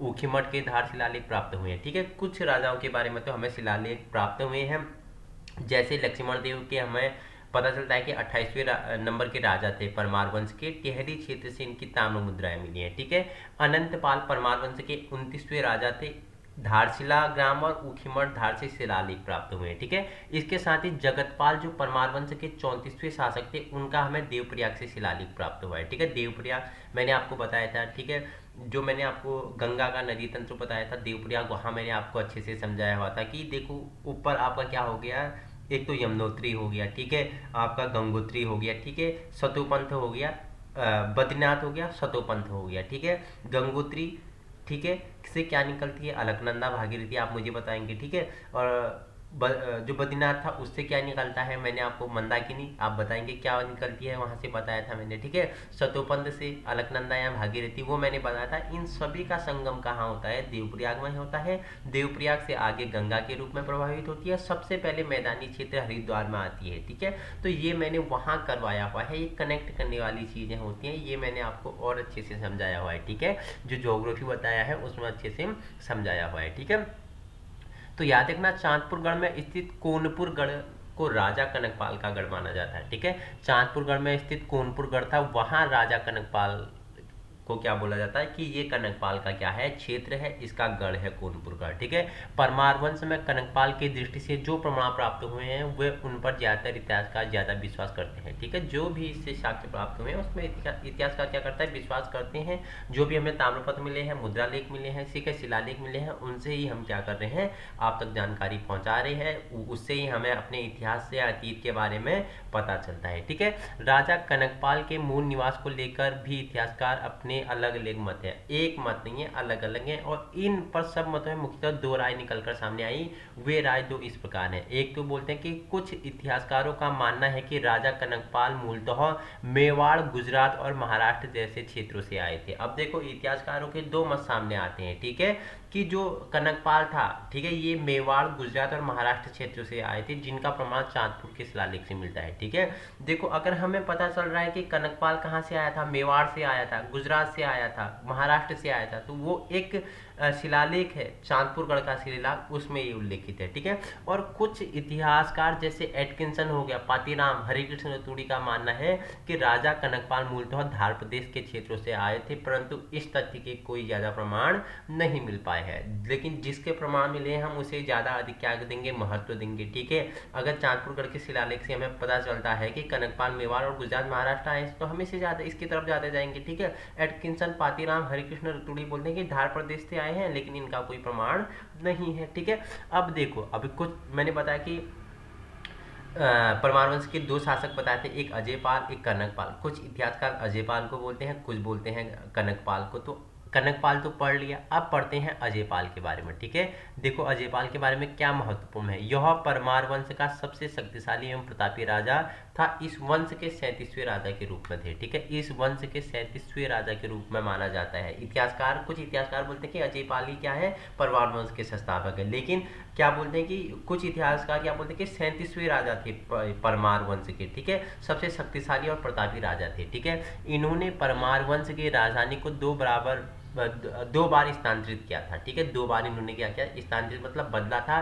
पहली बार इन्होंने 1512 में चांदपुरगढ़ से देवलगढ़, और दूसरी बार बात करूं तो 1517 में देवलगढ़ से श्रीनगर किया। ठीक है, जो कौन थे, मैंने बताया अजयपाल था। इन्होंने अपनी राजधानी, परमार वंश की राजधानी को दो बार परिवर्तन किया। उसको क्या किया, पहली तो जब कब होता है, 1512 में चांदपुरगढ़ राजधानी थी, ये वहां से देवलगढ़ कर देते हैं। और दूसरी बार 1517 में देवलगढ़ से कहाँ ले जाते हैं, श्रीनगर ले जाते हैं। ठीक है, इन्होंने गढ़वाल के 52 गढ़ों को जीतकर पूरा एक छत्र राज्य स्थापित करके गढ़वाल बनाया था, और जो गढ़वाल नाम दिया गया। और इन्होंने देखो 52 गढ़ों को जीतकर पूरा एक छत्र, ठीक है, 52 गढ़ों को जीता किसने, अजयपाल ने, और एक छत्र राज्य की स्थापना की, जिसे क्या बोलते हैं, गढ़वाल नाम दिया गया। उन 52 गढ़ों की अगर सूची की बात करें तो वो इस प्रकार है। ठीक है, देखो चांदपुरगढ़ हो गया, रतनगढ़ हो गया, ठीक है, नागपुरगढ़ हो गया, और क्या, चोंदकोटगढ़ हो गया। ठीक है, वहीं देखो क्या हो गया, कुइलीगढ़ हो गया, नयालगढ़ हो गया। ठीक है, ये गढ़ जो 52 गढ़ है जिसे गढ़वा राज्य की स्थापना होती है, गढ़वा नाम दिया गया जिसे 52 गढ़ों में से, उनके बारे में पढ़ रहे हैं। ठीक है, सिलगढ़ हो गया, आजमीरगढ़ हो गया, ठीक है, भरपूरगढ़, गढ़ताड़गढ़ हो गया, ठीक है, कुंजड़ीगढ़ हो गया, कुंडारागढ़ हो गया, ठीक है, बांगरगढ़, लंगूरगढ़ हो गया, और सांकरीगढ़, नालागढ़ हो गया, ठीक है, रामीगढ़, दसोलीगढ़ हो गया, ठीक है, मुंगरागढ़, धोनागढ़ हो गया, ठीक है, बिराटगढ़, बनगढ़ हो गया, कुर्लीगढ़ हो गया, भरदारगढ़ हो गया, ठीक है, रावणगढ़ हो गया, काणागढ़ हो गया, ठीक है, और फल्याणगढ़ और सावड़ीगढ़ हो गया, रेकागढ़ और गजूड़ागढ़ हो गया, ठीक है, मूलियागढ़ और जोट जाटी होगी, उप्पूगढ़, देवलगढ़ और इंडियागढ़ और लोडगढ़, और वहीं बात करूं बाड़गढ़, जोलपुरगढ़ हो गया, ठीक है, गाड़कोटगढ़ और चंपागढ़ हो गया, चोंदागढ़ और डोडरा कौरागढ़ हो गया, ठीक है, तोपगढ़, भवनागढ़ हो गया, रानीगढ़, लोदनगढ़ हो गया, ठीक है, श्रीगुरुगढ़, बदलपुरगढ़ हो गया, ठीक है, बधानगढ़ या संगोलागढ़ हो गया, और लोहाबागगढ़ और एरासूगढ़ हो गया। तो ये 52 गढ़ हैं जो क्या करते हैं, गढ़वाल को एक राज्य के रूप में स्थापित करते हैं।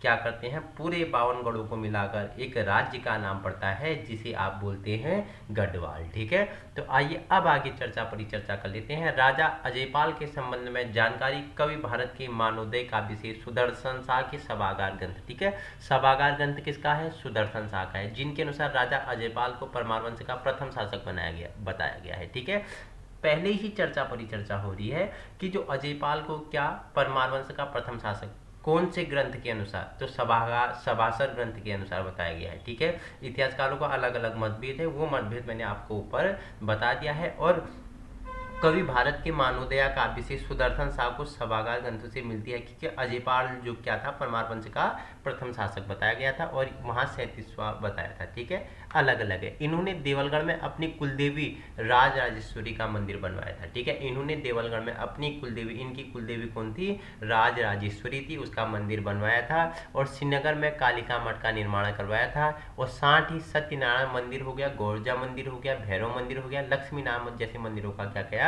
पुनर्निर्माण करवाया था। अजयपाल ने सारोला ब्राह्मणों को नियुक्त की थी। ठीक है, सारोला ब्राह्मणों को क्या की थी? नियुक्त की थी। इनके काल में रसोई का कार्य भी देख रेख में करते थे। इन्होंने धूली पाथा पैमाने जैसे कार्य की शुरुआत की थी। धूली पाथा पैमाने जैसे कार्यों की शुरुआत किसने की थी? तो अजयपाल द्वारा की गई थी। ठीक है, अजयपाल की तुलना कृष्ण, कुबेर, युधिष्ठिर, भीम और इंद्र से भी की गई है। यह तुलना कवि भरत ने अपने काव्य मनोदया, ठीक है, मनोदया में की है। इसके साथ साथ राजा अजयपाल को सम्राट अशोक से जोड़कर भी देखा जाता है। जो राजा अजयपाल है, इसे सम्राट अशोक को भी जोड़कर देखा जाता है। सम्राट अशोक से राजा अजयपाल की तुलना इसलिए की गई क्योंकि जैसे सम्राट अशोक ने कलिंग युद्ध के बाद लड़ाई झगड़े को दूर हट के बौद्ध धर्म को अपना लिया था, उसी के भांति राजा अजयपाल ने भी अंत समय में गोरखनाथ पंथ को अपना लिया था। अब देखो, बात करूं अगर राजा अशोक, ठीक है, एक महान राजा था। कौन सा वंश? मौर्य वंश का। ठीक है, मौर्य वंश का राजा अशोक, ठीक है, एक महान राजा हुआ करता था जिसने कलिंग पर विजय की। ठीक है, कब? 261 बीसी, 261 बीसी। ठीक है, 261 बीसी कलिंग पर युद्ध कौन करता है? राजा अशोक करता है। ठीक है, और अशोक कहाँ है? वर्तमान कहाँ पे है? उड़ीसा में है। ठीक है, कोस्टल उड़ीसा, तटवर्ती उड़ीसा को क्या कहा जाता है? कलिंग कहा जाता था पहले। तो राजा अशोक ने क्या बोला है? अपने खुद शिलालेख में बोला है कि वहाँ 1,50,000 से ज़्यादा लोग मारे गए। ठीक है, खून ही खून, सारे जो युद्ध क्षेत्र था उसमें खून ही खून, यहाँ तक कि कलिंग के सारे पुरुष मारे गए थे। उसके बाद जो महिलाएं थी उनने भी युद्ध किया और उन्होंने भी क्या कर लिया? कुछ ने जोहर ले लिया और कुछ क्या गए? मर गए। इस दर्दनाक विनायक पीड़ा को देखते हुए राजा अशोक के हृदय क्या होता है? बिलक पड़ता है और वह क्या करता है? यहाँ से अपनी युद्ध की नीति को क्या कर देता है? त्याग देता है और प्रेम की भावना उसमें उत्पन्न होती है। ये युद्ध क्यों? ठीक है, कि हम जगत को प्रेम से जी सकते हैं, तो युद्ध छोड़कर वो क्या करता है? बौद्ध धर्म को अपना लेता है और प्रेम से राज्य को जीतने की भावना उसके अंतर्गत आती है। वह अंत समय बौद्ध धर्म को अपनाता है। और जो कलिंग युद्ध है, कौन सी शिलालेख में इसका वर्णन है? ठीक है, कलिंग कहाँ है? उड़ीसा में है। ठीक है, तो मैंने बताया कि कब लड़ता है? 261 बीसी में लड़ता है। ठीक है, कलिंग का युद्ध। तो ये इससे ही ये परिवर्तित हो जाती है। तो अजयपाल की उससे सम्राट अशोक से क्यों तुलना की जाती है? क्योंकि इसने भी लास्ट में युद्ध छोड़ के गोरखनाथ पंथ को अपना लिया था अजयपाल ने। ठीक है, किसने? अजयपाल ने भी क्या अपना लिया था? गोरखनाथ पंथ को अपना लिया था। जिस प्रकार राजा अशोक ने बौद्ध धर्म को अपनाया, ठीक है, कलिंग के युद्ध से प्रभावित होकर, उसी प्रकार अजयपाल ने भी गोरखनाथ पंथ को अपना लिया था। गोरखनाथ पंथ को अपनाने के पीछे यह कारण था कि जिन 52 गढ़ों को राजा अजयपाल ने जीता था, उनमें से एक गढ़ जिसका नाम उप्पूगढ़ था, वहां का सरदार कप्पू चौहान राजा अजयपाल की अधीनता का स्वीकार नहीं कर पाया था। कप्पू चौहान राजा अजयपाल के सामने झुकना नहीं चाहता था, जिसके कारण दोनों में भयंकर युद्ध होता है। जिसके कारण राजा अजयपाल ने कप्पू चौहान की वीरता को देखते हुए उसके लिए खुद यह कहा था कि वीर तुम जीत गए और मैं हार गया। देखो, अब अजयपाल जिस प्रकार राजा अशोक कलिंग में युद्ध करता है, ठीक है, उससे देखो जीतता तो है ही राजा अशोक। ठीक है, अशोक बोलता है कि अपने शिलालेख में मैंने 1,50,000 लोग ज़्यादा मार दिए थे। ठीक है, खून की नदियाँ बहने लगी थी, वहाँ की औरतें तक को क्या कर दिया था? मृत्यु के घाट उतार दिया गया था। ठीक है, 50,000 से ज़्यादा लोग घायल हो गए थे। उसी प्रकार गढ़वाल में एक गढ़ था जिसका नाम मैंने आपको क्या बताया? बताऊँ मुझे, उप्पूगढ़ बताया। वहाँ का राजा था कप्पू चौहान। ठीक है, कप्पू चौहान की वीरता को देख के अजयपाल ने क्या बोल दिया कि वीर तुम जीत गए और मैं हार गया। और उसने क्या कर दिया? फिर उस समय से इसने क्या कर दिया? ये लड़ाई वाली नीति अजयपाल भी छोड़ देता है। यह कौन सा पंथ अपना लेता है? तो यह गोरखनाथ पंथ को अपना लेता है। ठीक है, कप्पू चौहान का अपने बारे में यह कथन था कि मैं पशुओं में सिंह हूँ और पक्षियों में गरुड़ हूँ। अब देखो कप्पू चौहान अपनी तारीफ कर लेता है। कप्पू चौहान क्या बोलता है कि मैं पशुओं में सिंह हूँ। पशुओं में सिंह मतलब शेर, लायन। ठीक है, सबसे शक्तिशाली जंगल का राजा कौन होता है? शेर होता है। तो कप्पू चौहान क्या बोलता है? मैं पशुओं में क्या हूँ? शेर हूँ। ठीक है, और पक्षियों में क्या हूँ? गिद्ध या गरुड़ हूँ बोलता है। ठीक है, पक्षियों में सबसे शक्तिशाली कौन होता है? गरुड़ होता है, गिद्ध होता है, और पशुओं में क्या होता है? सिंह होता है। तो यही कप्पू चौहान अपनी तारीफ खुद करता है। ठीक है, पूछ लेगा कि यह कथन किसका है, किस राजा का है जिसने बोला कि मैं पशुओं में सिंह हूँ और पक्षियों में गरुड़ हूँ? तो ये कप्पू चौहान ने अपने बारे में कहा गया है। ठीक है, इस युद्ध में बहुत खून बहा था, जिसके बाद राजा अजयपाल ने गोरखपंत पंथ को अपने लिया। ठीक है, जैसे कहाँ कलिंग में बहुत खून बहा। ठीक है, खून की नदियां बह गई, अशोक ने बौद्ध धर्म अपना लिया। वैसे ही जो ये कप्पू चौहान और इसका युद्ध हुआ, इसमें भी क्या बोलता है कि बहुत खून बहा, और राजा पाल ने इस दर्दनाक विनायक को देखते हुए, दर्दनाक घटना को देखते हुए गोरखनाथ पंथ को अपना लिया। ठीक है, तांत्रिक विद्या पर आधारित सावरी ग्रंथ में अजयपाल को आदिनाथ की संज्ञा दी गई है। इंपोर्टेंट है। देखो सावरी ग्रंथ किससे संबंधित है? तांत्रिक विद्या से संबंधित है। ठीक है, देखो अजयपाल को किस ग्रंथ में आदिनाथ कहा गया है, आदिनाथ की संज्ञा दी गई है? तो सावरी नाम का ग्रंथ है, तांत्रिक विद्या से क्या है, पुस्तक है तांत्रिक विद्या से संबंधित, जिसमें आदिनाथ को क्या, जिसमें अजयपाल को क्या, आदिनाथ की संज्ञा दी गई है। ठीक है, अब हम परिचर्चा करते हैं। अजयपाल आपके लिए इंपोर्टेंट होता है। इसके बाद हम चर्चा करते हैं सहजपाल के बारे में। ठीक है, आइए, यह परमार वंश का कितना 42वां शासक था। कितना? 42 नंबर का शासक होता है आपका कौन? सहजपाल। ठीक है, इनके 5 शिलालेख देवप्रयाग मंदिर से प्राप्त हुए हैं। देखो सहजपाल के 5 शिलालेख देवप्रयाग मंदिर से प्राप्त हुए हैं। कवि भरत की मनोदया काव्य में, जो मनोदया काव्य किसकी है? कवि भरत की है। इसमें राजनीति का चतुर और संग्राम में शत्रु को संतान देने वाला बताया गया है। क्या बताया गया है? राजनीति में चतुर था और संग्राम में शत्रु को क्या था? जन्म देने वाला या संताप देने वाला इसे बताया गया है। इन्हें वीर गुणज सुखत प्रज्ञा के नाम की संज्ञा दी गई है। ठीक है, इसे ही क्या, वीर गुणज हो गया। ठीक है, सुखद हो गया, प्रज्ञा का नाम से भी इसे उपाधि प्रदान की गई है। अब इसके बाद चर्चा करते हैं बहादुर शाह या बलभद्र शाह के बारे में। ठीक है, बहादुर शाह को बलराम शाह या राम शाह या बलभद्र शाह नामों से भी जाना जाता है। अब देखो बहादुर शाह इसे बलराम शाह, राम शाह या बलभद्र शाह के नाम से भी जाना जाता है। परमार वंश में ये पहले शासक थे जिन्होंने शाह की उपाधि धारण की थी। देखो परमार वंश में पहले शासक थे जिन्होंने शाह की उपाधि धारण की थी, बहादुर शाह। ठीक है, धारण की थी, और इन्हीं के बाद परमार वंश के सारे शासकों के नाम के पीछे क्या लगा? शाह लगना प्रारंभ हो गया था। ठीक है, इनकी बहादुरी और युद्ध शैली की वजह से कवि देवरागी ने बहादुर शाह की तुलना भीमसेन किसने? समोवाली से की है। किसने की है? समोवाली से की है। इसकी बहादुरी को देखते हुए कवि देवरागी ने बहादुर शाह की तुलना किससे?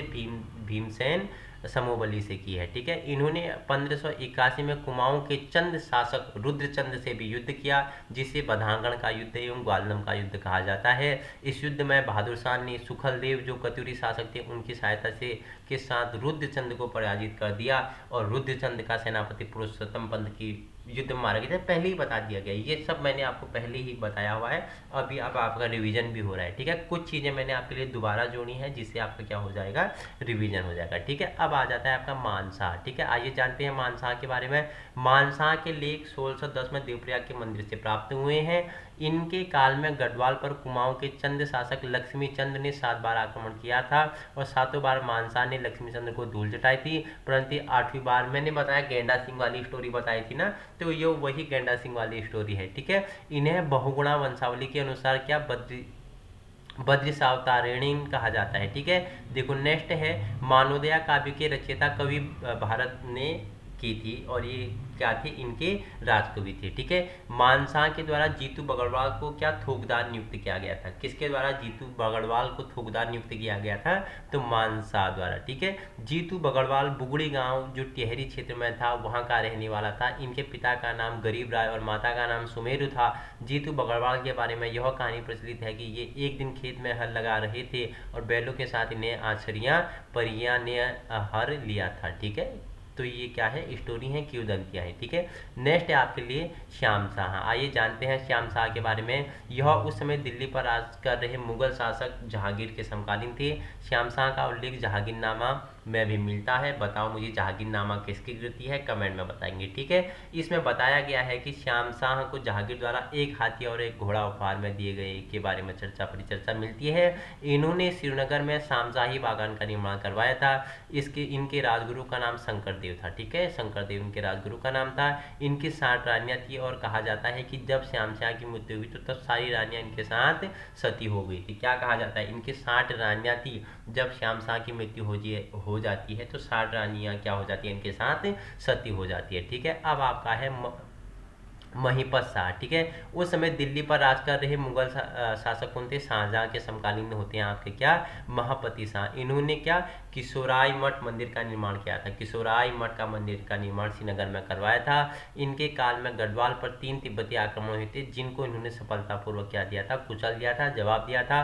दापा या दाबा आक्रमण जो महापति शाह द्वारा किए गए थे, उनमें से कुछ बहुत ज़्यादा सफलता प्राप्त हुई थी, पर उल्लेख रतूड़ी जी द्वारा किया गया है। वहीं महिपति शाह द्वारा हिमाचल प्रदेश के सिरमौर क्षेत्र को भी जीता गया। इन्हें गर्भभंजन नामक उपाधि दी गई थी। अब बताना मुझे गर्भभंजक की उपाधि किसे दी गई थी। ठीक है, गर्भभंजक की उपाधि किसे दी गई थी आप मुझे बताएंगे। महिपति शाह के मुख्यतः 3 सेनापति थे, जिनके नाम रिखोला लोधी, बनवाड़ी दास और माधो सिंह भंडारी था। ठीक है, अब गर्भभंजक की उपाधि किसे दी गई थी बताएंगे। ठीक है, मुगल लेखों में महापति शाह को अक्कर राजा की संज्ञा दी गई है। ठीक है, जो मुगल लेख हैं, जो मुगलों के जो लेख प्राप्त हुए हैं, उनमें महिपति शाह को क्या बोला गया है कि यह क्या था, एक अक्कर राजा था। ठीक है, मौलाराम द्वारा महापति शाह को क्या, महाप्रचंड भुजदंड भी कहा गया है। ठीक है, मौलाराम द्वारा एक प्रसिद्ध गढ़वाल के क्या थे, एक चित्रकार थे। उन्होंने महिपति शाह को क्या बोला कि ये क्या है, महाप्रचंड भुजदंड भी इन्हें कहा गया है।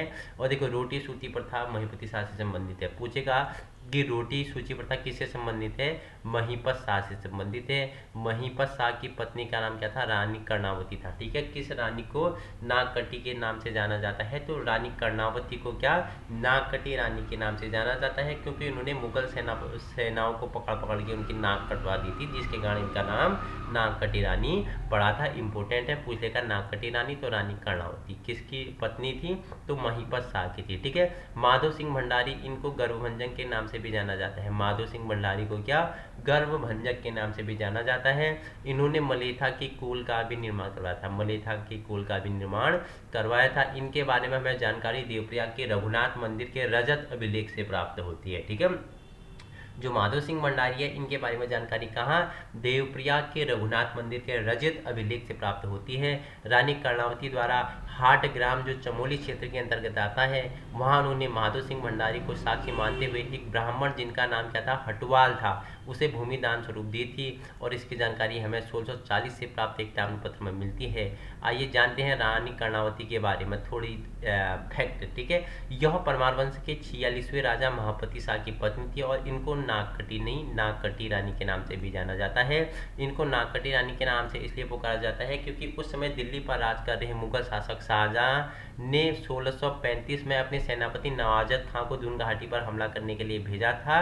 महापति शाह की कुछ समय मृत्यु हो चुकी थी और उनका पुत्र पृथ्वी शाह अल्प आयु का था, इसलिए रानी कर्णावती पृथ्वी शाह की संरक्षिका के रूप में गढ़वाल का राजपाट संभाल रही थी। और मुगल शासक जो शाहजहां था, उसके सेनापति नवाजत शाह के आक्रमण के बाद रानी कर्णावती ने बहुत ही बहादुरी और सूझबूझ के साथ मुगल सेना को हराया था और उन्होंने मुगल सैनिकों को पकड़ने के बाद मुगल सैनिकों के नाक काट दिए।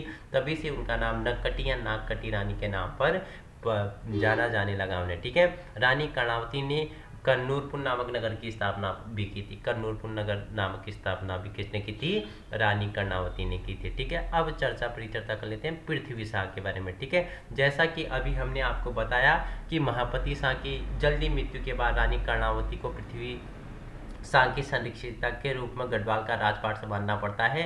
इसके कारण पृथ्वी शाह सिर्फ 7 वर्ष की आयु में परवार वंश के अगले शासक बन गए थे। इन्होंने पृथ्वीपुर नामक शहर की स्थापना की।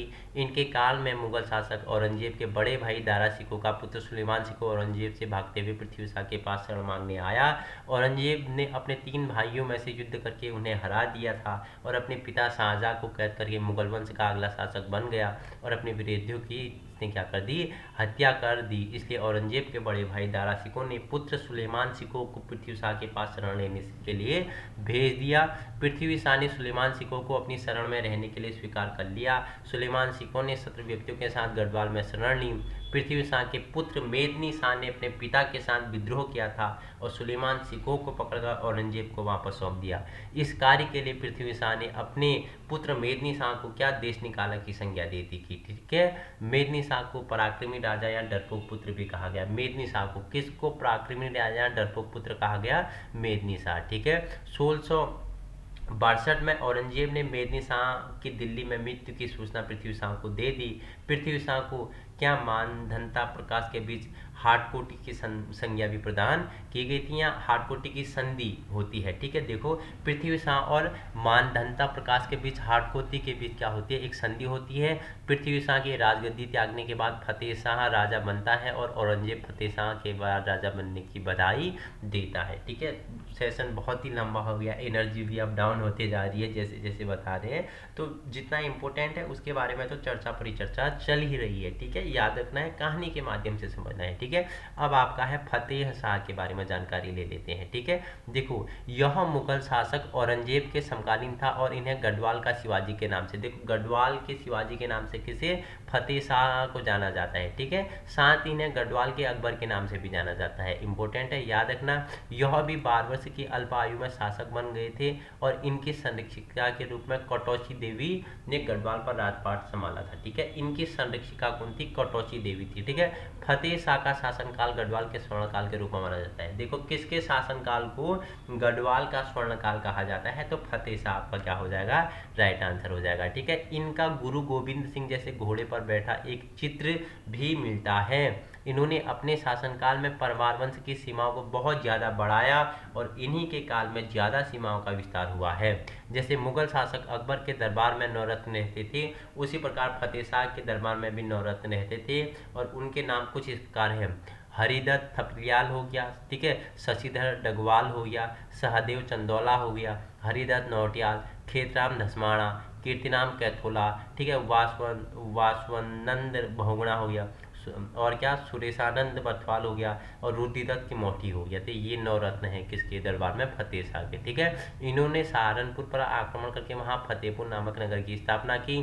फतेह शाह ने देहरादून में एक गुरुद्वारा बनाने के लिए मदद की और इसके लिए इन्होंने गुरु राम राय को बुलाया था और गुरुद्वारों की आय के लिए खुड़बुड़ा, राजपुर और चामासारी नामक 3 गांव दान में दिए थे। इनके काल के बारे में हमें विभिन्न पुस्तकों से जानकारी प्राप्त होती है। जैसे कवि रतन ने इनके बारे में फतेह प्रकाश फतेह शाह नामक पुस्तक की रचना की और इसमें कवि रतन ने इनको सील का सार, हिंदुओं का रक्षक और उदंडों को दंड देने वाले की संज्ञा दी। इंपोर्टेंट है, देखो कवि रतन ने अपनी एक पुस्तक फतेह प्रकाश फतेह शाह नामक पुस्तक की रचना की जिसमें कवि रतन ने इनको सील का सार, हिंदुओं का रक्षक और उदंडों को दंड देने वाले की संज्ञा दी है। ठीक है, मतीराम ने इनके बारे में वृंत कौमुदी छंदसार पिंगल नामक पुस्तक की रचना की और इसमें मतीराम ने इनकी तुलना शिवाजी से की है। ये सारे फैक्ट इंपोर्टेंट है। ठीक है, फतेह शाह ने सिरमौर का युद्ध वहाँ के शासक मेदिनी प्रकाश के साथ लड़ा और भंगाड़ी के युद्ध में सिख गुरु गोविंद सिंह के साथ लड़ा था। ठीक है,